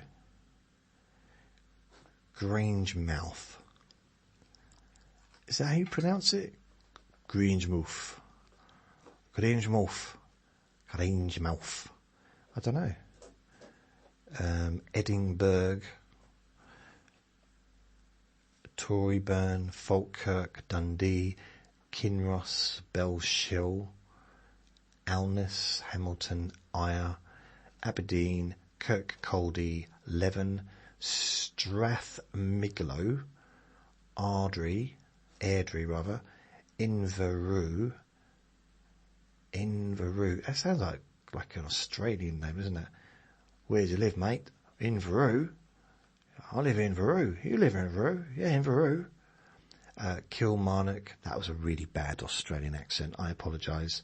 And I know I've got a lot of people from Australia listening. Please forgive me. Molly, please. Forgive me. I didn't mean nothing by it. Inverurie. Oh, it's Inverurie. It's not Inverurie, it's Inverurie. Inverurie. Kilmarnock, Livingston, Bonnybridge, Galashiels, Barhead, Inverness, Dunfermline, Alloa, Oban. Hello. Where do you live? Hello. Well, hello, yeah, but where do you live? Hello. Right, we've already done the greetings. Where do you live? I'll stop there. Oban, Petershead. So we're about Wales. We can't miss Wales out. And we'll go to Northern Ireland as well. So we can't miss the different parts of Northern Ireland, United Kingdom. Wrexham, Chepstow, Barry. This is in Wales. So Wrexham's the top. This is last month. Chepstow, Barry, Caldicot, Deeside, Maesteg, Cardiff, Cwmbran, Ferndale, Tony Pandy. That's my favourite name ever. Tony Pandy.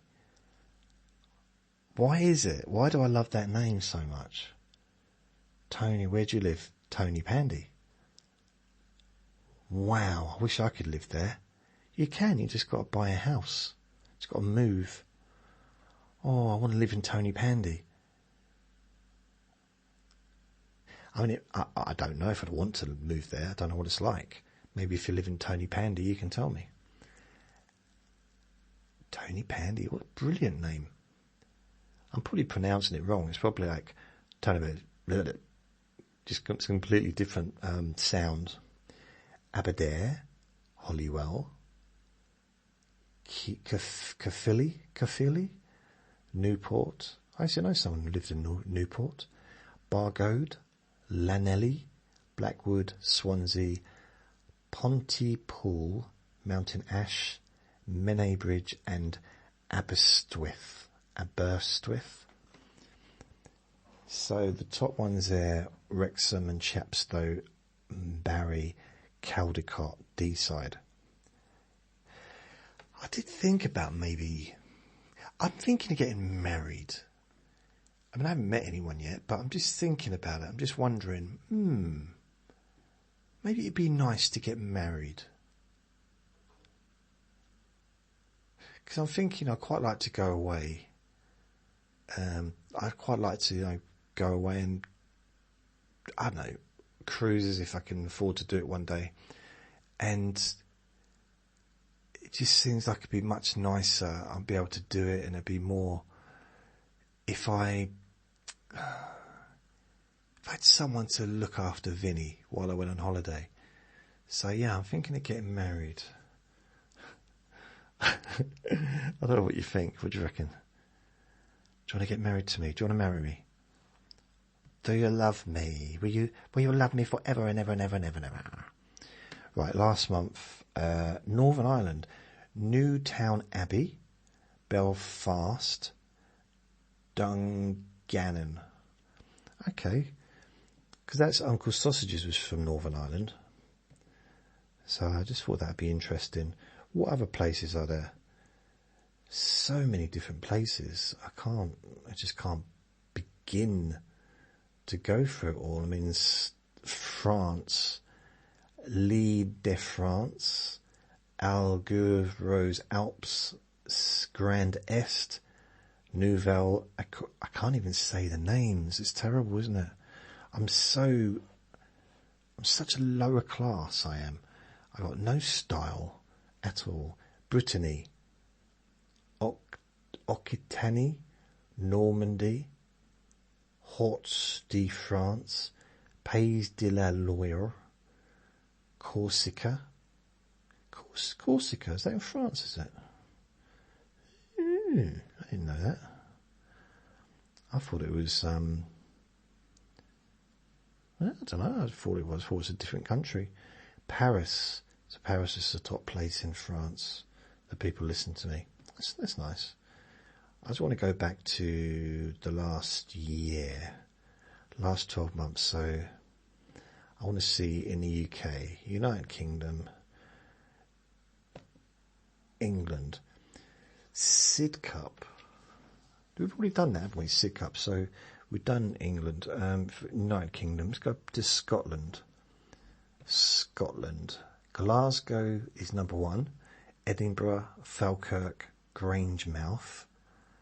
Then Motherwell, Bo'ness, Hamilton, Dundee, Penicuik, Aberdeen, Livingstone, Dunfermline, Inverie,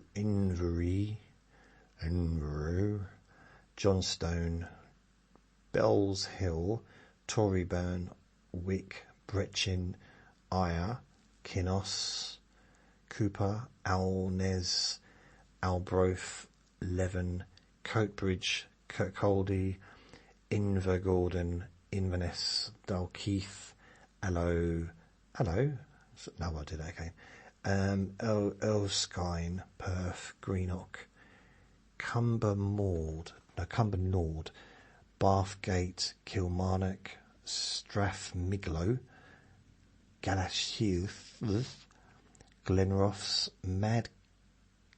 Macduff, Paisley, Glenvillage, Irvine, Dumfries, Prestonpans, Airdrie, Barhead, Broxburn, Alexandria, Forres.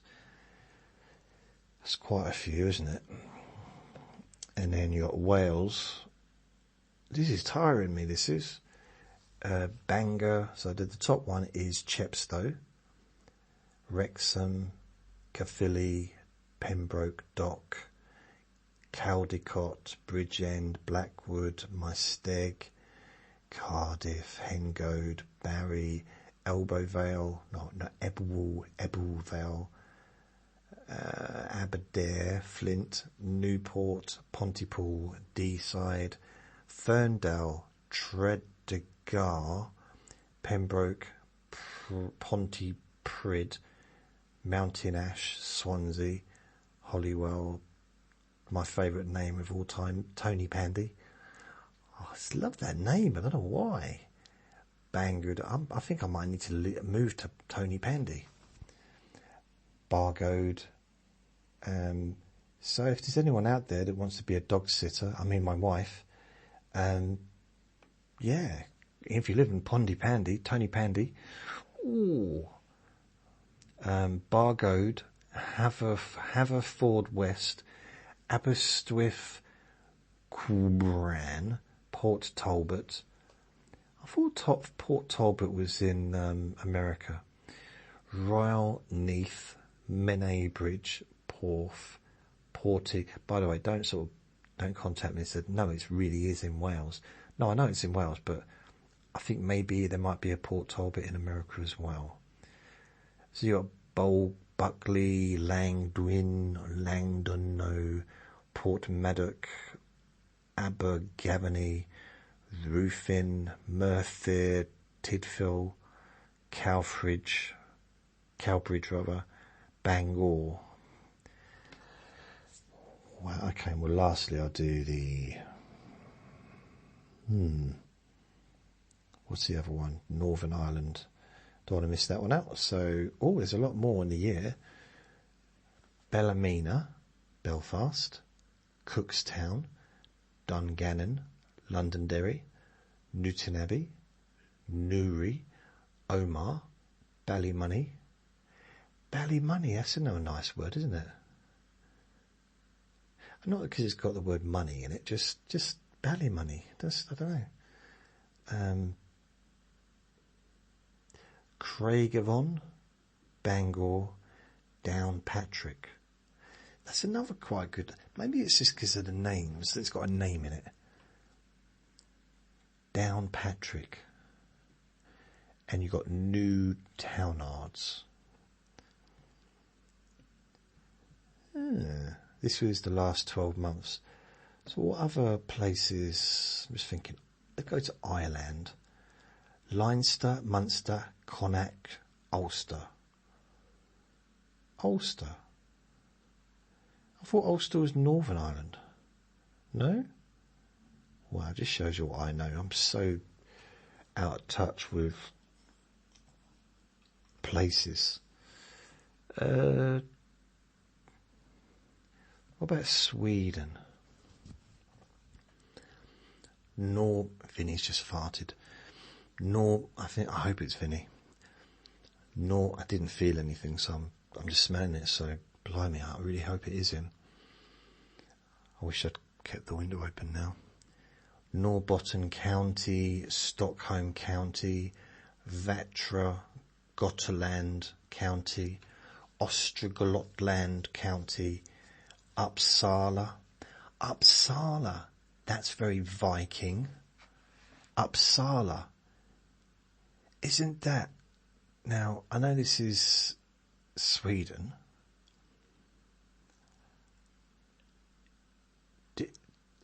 Uppsala. Now, I watched the Vikings, and I realised, you can say, it's the wrong country, but perhaps, I can't remember.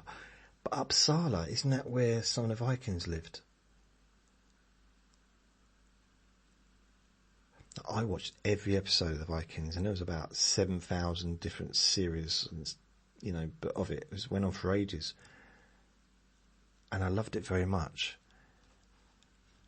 Uppsala. Farmland. Let's have a look. I'm going to click on Uppsala, see if there's any places that I remember. No, just Uppsala. So if you're in Sweden... I remember going to Sweden. It's just on the airport, on the way to somewhere, and I just, not surprised, but there was just, everyone was blonde. And, I see that on the news, or on newspapers and TV shows, and I kind of just assume it's just a cliche. But I know, obviously, not everyone in Sweden is going to be blonde, but it seems to be... There's a few people that are. What about Belgium? Let's have a look at Belgium. You've got Brussels capital, Flanders, Wallonia. Wallonia? Oh, cool. So hello to everyone from Belgium. And... India, Canada, Ireland, Sweden, Denmark. Let's have a look at Denmark. Capital region, Central Jutland, South Denmark, Zealand, and North Denmark. So, Frederiksberg is the top place for the year. Copenhagen,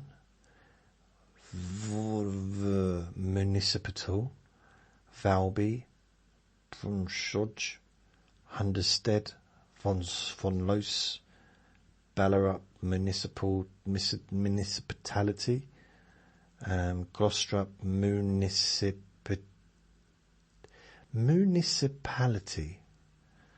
I can't even say it.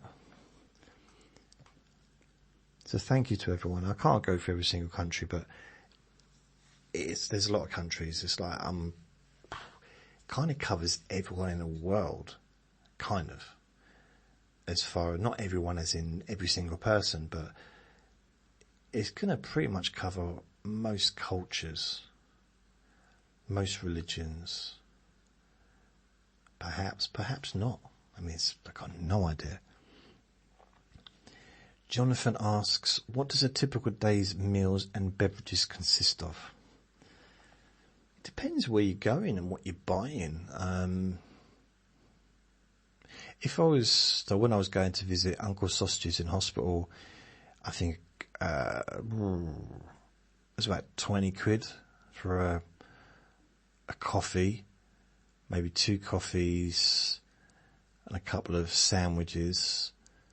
About 20 quid a day. It does depend where you're going, because there's cheaper places you can go and get something for. Sometimes meal deals if you're out. You can get like a meal deal for £5, where you get a drink, sandwich, and maybe a packet of crisps or a chocolate bar or something. So you get enough for like a little meal thing. Beverages, I mean, I only really just drink tea and water most of the time. Occasionally I'll have fizzy drink, but it's not often. So I don't know how much fizzy drinks cost. I don't know how. It's weird, really, because I don't go into pubs. Don't drink alcohol, so I don't know how. I've not even the faintest idea how much a pint of lager would be. So if I put pint lager cost UK, a pint of lager £4.60. The average cost of a pint of lager in the UK is about £4.60. Okay, right. So it depends where you are. According to this, it says London's £5.44 for a pint. Wales is £4.21, so it's the cheapest place to get a pint of lager. London's the most expensive. South East £4.94, the second most expensive, 'cause that's where I live. North East England £4.56. This is pounds, slightly above the national average. And then £4.93 in South West are also amongst the highest prices. Oh, let's have a look. Let's have a look. It's got a little chart here. Let's have a look at the chart. Is there a chart? Yeah. See what go away. I don't want to be a paid member. Go away. Right, so according to this, South West £5.16, South East £5.21, London £5.59, East Midlands. Oh, so nothing for Norwich then? No, they don't buy lager there. East Midlands £4.74, £4.74 West Midlands and also Wales. North West £4.87, North East £4.56. Actually, I just realised the North East and the North West does also have a C. Depends where you live. Scotland £4.87. So it depends what you're eating. I mean, or what you're drinking. So if you can drink alcohol, then you're looking at like £5 roughly for a drink.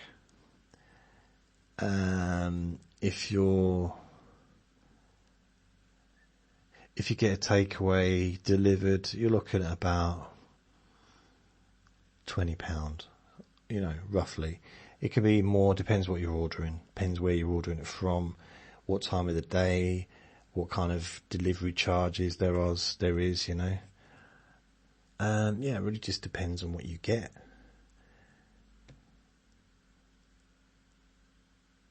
But then you might be talking about me specifically, so everything I get is delivered to me. And I just had a delivery this morning from Eats, whatever it's called, Uber Eats, and that cost me, I think, like £34, something like that. And for that I got 4 milks,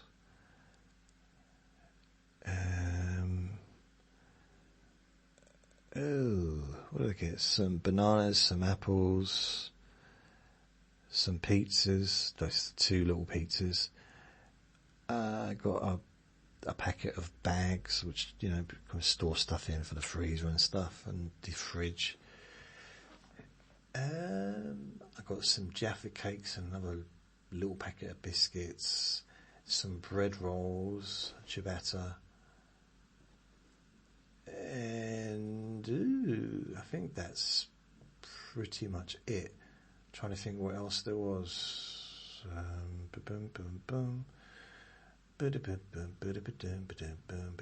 Cheese. Got some cheese as well, some cheese slices. So, you could buy stuff like I have. So if I have a cheese and tomato and bread roll, which is what I'm planning to have for my lunch, then £1 probably, £2. But then Vinny he loves cheese, so I kind of have to share it with him. Where is he? He's not even under the table. I don't know where he is. He's actually right under my chair, like behind my chair. I didn't even know he was there. I didn't know where he was. So yeah, it depends really on what I'm eating. But if I get a takeaway, it's pretty much at least £20, if not more. As far as like a takeaway food, whether it's a pizza, whether it's a roast dinner, whether it's, whatever it is really, looking at roughly 20. But then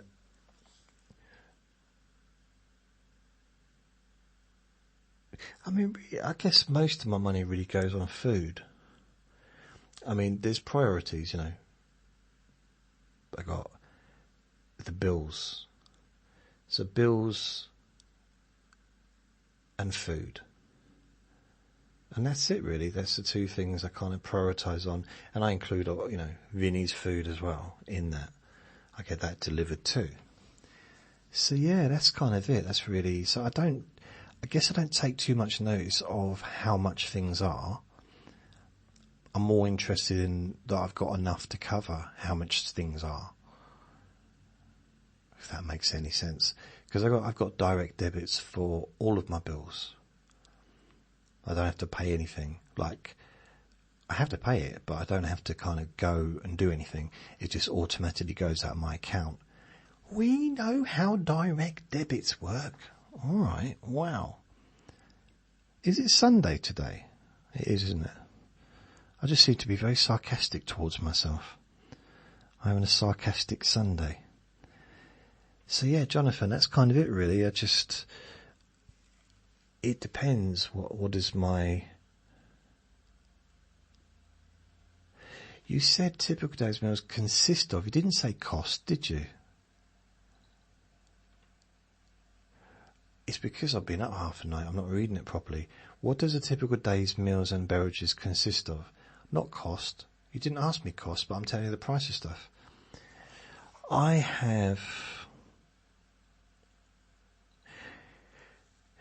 In more recent years, I'm generally eating I try and have something cooked and a sandwich and maybe a couple of bowls of breakfast cereal through the day. Water, juice if I've got it. If I don't have juice, then I don't know. Water, basically, and tea, cups of tea without sugar.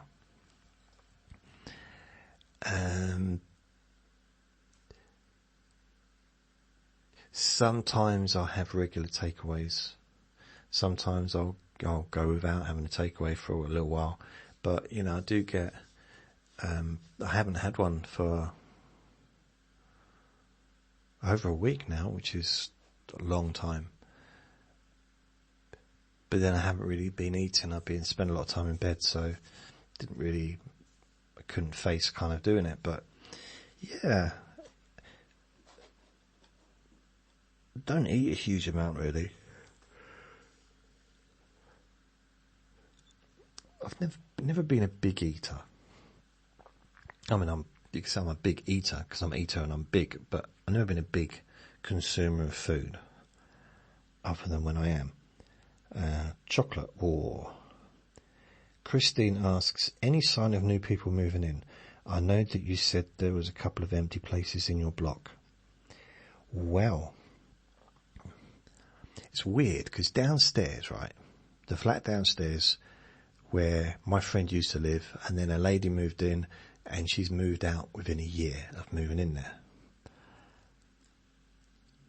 They're putting in a new kitchen downstairs because apparently they like to do it when there's no one living there. Well, I'd like a new kitchen. Please, can I? So they put a new kitchen in. As far as I know, they already started showing that flat out to people.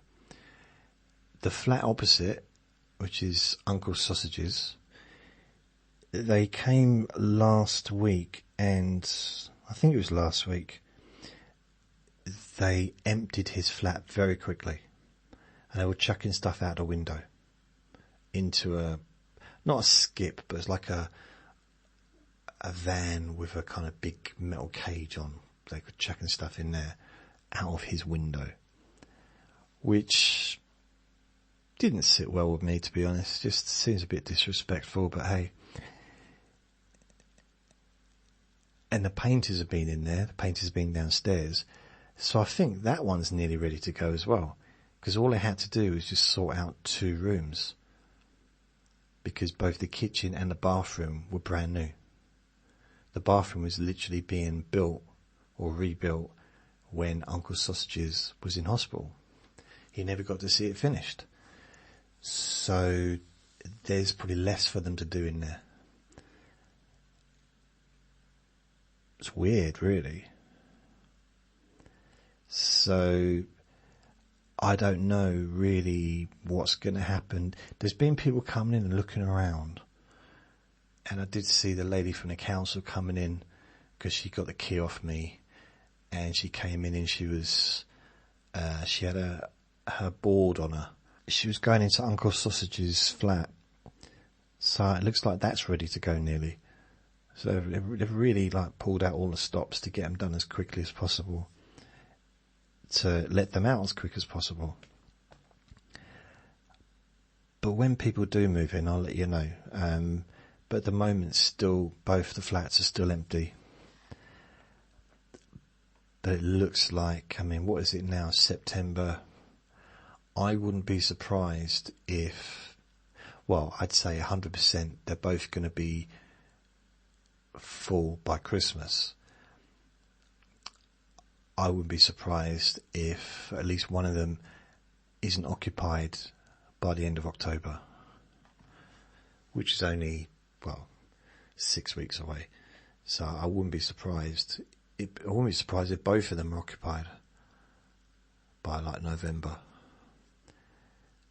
It'd be lovely if it took 6 months or a year, a little bit of quiet, because the thing is, these doors, they slam. If you don't close them quietly, they just slam on their own, which is kind of part of the fire regulation safety thing, But it's very noisy and it shakes the whole building when they slam because they're heavy doors. So out of the 6 flats, 2 are empty. So I'm going to start at the top of the building. Uncle Sausages closed his door quietly. His next door neighbour closes the door quietly. I close my door quietly. Below me closes their door quietly. The one opposite lets their door slam continuously. They don't, like they're not aware of it, they just let it slam. And it does shake. It makes Vinny bark and it shakes the building. The one next door to that one used to let her door slam. So I'm hoping that whoever moves in just doesn't let the door slam. Because then Vinny's going to start, especially if it's at night, he'll start barking. And if the person lives in opposite me lets their door slam, it's just going to be disruptive for me. Because it will literally shake my flat. It's one of those things. The building's not. It's not like a flimsy building. It's not made out of cardboard, but it really, you know, all the flats are joined together, aren't they? And it just seems, and because everything echoes in the hallway, it would seem natural that, that someone wouldn't let the door slam. I mean, sometimes it's going to slam. My door slams sometimes. You know, if I'm getting shopping in or something, you know, sometimes it slams, but I don't like just continuously let it slam. I try and stop it. Although once I tried to stop it and I broke my heel, so that wasn't so good. But other than that, because it goes, you have to push it to open it. So I was trying to stop it from slamming, and my heel got caught in between the door and the door frame, the bottom of the door frame. And I was limping around for about 2 months after that. That was painful. So yeah, I'm not sure, but it looks like soon. Maria asks, have you ever fractured or broken any bones? If so, when and how? Thank you. Wow, my favourite subject. It's not really. I've probably broken more bones than I realise, but I think all of us have, potentially. I remember an expert on toes. Well, I didn't speak to him personally, but it was on the news or whatever. I think this was during David Beckham pulled out of the World Cup or the European Cup because he had a broken toe, and people were mocking him. So how can you pull out of such an important event with a little broken toe? Ooh, is your toe hurting, David? Ooh, sorry, you're not getting paid enough. Not £1 million a week is not enough, is it, for you to just endure a little bit of ooh, my toe, ooh. And this expert was saying, actually, it's agony. It's to kick a ball around with a broken toe is the most ridiculous thing ever. It's not something you can do. And also, they said that probably nearly everybody's had a broken toe without even realising. If you stump your toe, quite often a bone breaks, and we're in pain for weeks. But it gradually goes. But it's just, it's just one of those things. So, the first real bone I remember was I broke my right hand punching a piece of frozen meat. Well, it was a box of frozen meat. And yeah, I went to hospital, and I basically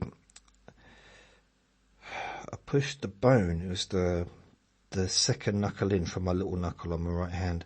It compressed the bone right into itself, so I don't have a knuckle on that hand. And that was weird, because I was 20. What was I? 24. What was I? 23. 23, 24, something like that. And so I had about 5 weeks off work, unpaid, which was difficult. And I had to learn, because I couldn't do the job, because I needed my hands to do the job, because it was manual work. And it was so weird having to learn, because there's certain things I needed my right hand for, because I was right-handed. Well, pretty much everything, like writing and that, but it's like toilet stuff. I'm not going into it. It's very difficult learning to do stuff with my left hand. It just felt so weird. It wasn't all bad, but, you know, just generally. And so that was the first time. The second time I broke anything was...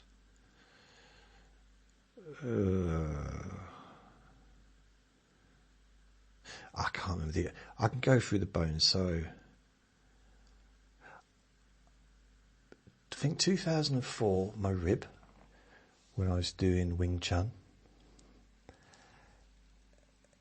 And then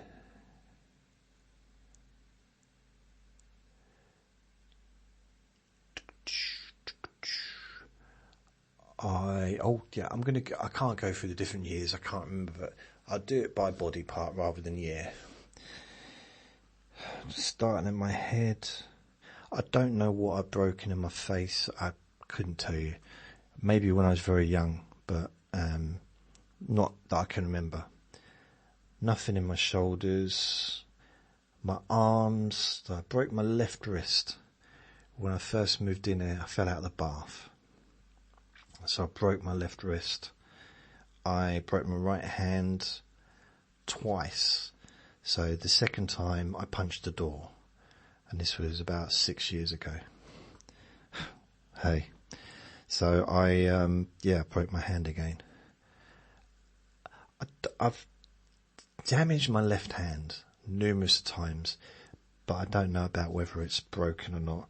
It might be in like a little crack or something, you know, but not like proper broke. Broke my rib again, so I've had my rib broken twice. Had my wrist broken once. Had my right hand broken twice. Broke my toes a few different occasions. Had broken toes. My big toe at least twice. The top of my foot at least once. My heel. Now the heel, I didn't go and get anything sorted, but I was hobbling around for 2 months, so I think I broke something in my heel as well, or chipped a bone, something like that. And then I fell down the stairs a couple of years back and I fractured my back in 2 places. That was the first week that I got Vinny. And it was weird because it had snow, really solid snow, settled and everything. And I got Vinny that week, and all week we was in the snow, and I was wearing my boots, making sure I didn't fall over. I slipped once, but it was in the snow, in the fields. It didn't hurt because it was in the snow, and he laughed at me. And I said, "Don't laugh, because next time I'm going to land on you." He stopped laughing then. And the last, I think it was a Wednesday, maybe it was a Thursday. It rained and everything melted away. All the ice went. No snow, not a sight. You couldn't see it had even been there, like it didn't exist. And then Luke calls up. I think he might have knocked on the door. He might have rung me up. I don't know. He said, "Oh, do you want to bring Vinny down in the garden and play with Logie?" I said, "All right." This was like 9 o'clock or something. I think he was more excited about Vinny than I was. So Luke was downstairs at this point. I let Vinny out and he ran downstairs into the garden to play with Logie. I come down.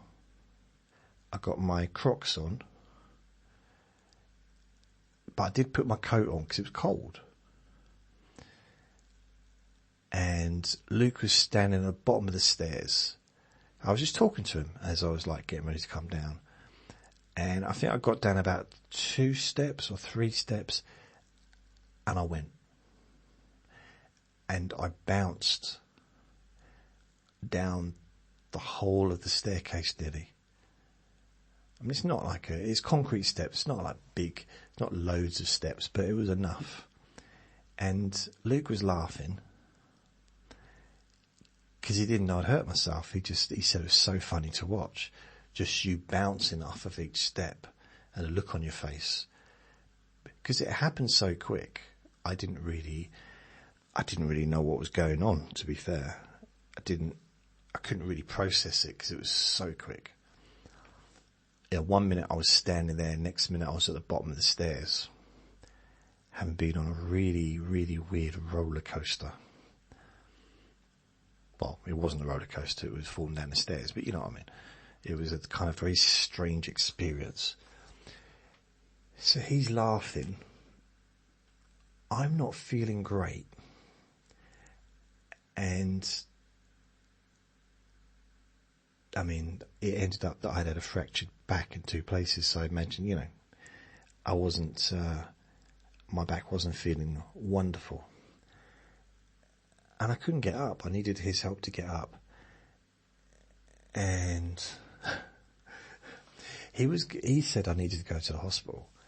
And I said, no, I'll be all right. But I couldn't sit down. I couldn't stand up. I couldn't do anything. It was just, I knew something was broke. Just for the simple fact that, I felt it, but at the same time I thought, no, I can't face being in a hospital for the next 12 hours, 13, I think it was 13 and a half hours I was in there. But he said, yeah, but what if you got something internal happened, outside of, something else, it might be serious. So he wanted to come with me. I said, no, it's all right. I'll just get a taxi in. He looked after Vinny. And yeah, the doctor even said, oh, no, can't be fractured, when he eventually sort of saw me. So it can't be fractured, because if it was fractured, you'd be in agony. I said, what do you think I'm in? He said, no, you won't be able to stand up. If you had a fracture in your back, you wouldn't be able to stand up. But he said, I'm going to give you an X-ray anyway. It was a CAT scan. And then he came back and said, yeah, it's fractured in 2 places. He said, I don't know how you can stand up. I said, sitting down's worse than standing up. It hurts more when I sit down. I've just spent the last 12 and a half hours sitting down. Standing up was relief, but then it started hurting again when I was standing up. But it was relief compared to sitting down for such a long time, which, So yeah, so what have I got? I think, so my knuckles, so I've got my right hand twice, my wrist once, my ribs twice, 2 different times, and my foot, the top of my foot once, and my big toe at least twice. Yeah, and the heel, I don't know, but that's the breaks I've had. So there's a few little breaks along the way. But I suppose the scariest one would be when I fell out of the bath, to be honest. Because I hurt my shoulder and I couldn't get up. I was on my own and everything was out, I was naked. So it wasn't an ideal situation.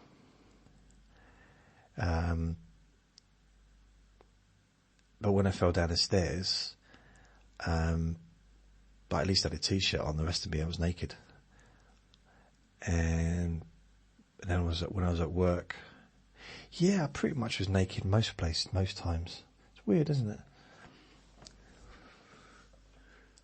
Well, we were born naked. I mean, it's not a bad thing, is it? It's not an awful state of undress, really, is it? It's natural. Doesn't hold up in court, though. Doesn't stand up in court. Wow.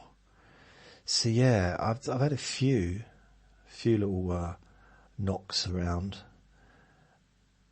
but probably other than like falling out the bath, that was not good. But the stairs one, that was probably the worst. The worst. I don't know. None of them were nice, but that was, sitting down, standing up, whatever. It was just. It took a long time for that to calm itself down.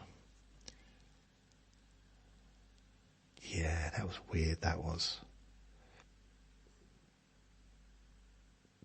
Yeah, since then I've had a few problems with my upper back. I don't know if it's to do with that. Yeah. Almost like a misalignment or something. I don't know. I don't know. So that, Maria. So that's, thank you for Maria, Christine, Jonathan, Reveal, Isabel, and Hope. Thank you very much. That's all the questions I do believe I've answered in this here particular Q&A Friday. And Vinny knows straight away that I'm bringing this to an end. He always knows. How does he always know? I don't know. So yeah, thank you for listening. Remember to be kind to yourself, because you do deserve to be happy. And be gentle with yourself. You deserve to feel safe. Lots of love. Bye.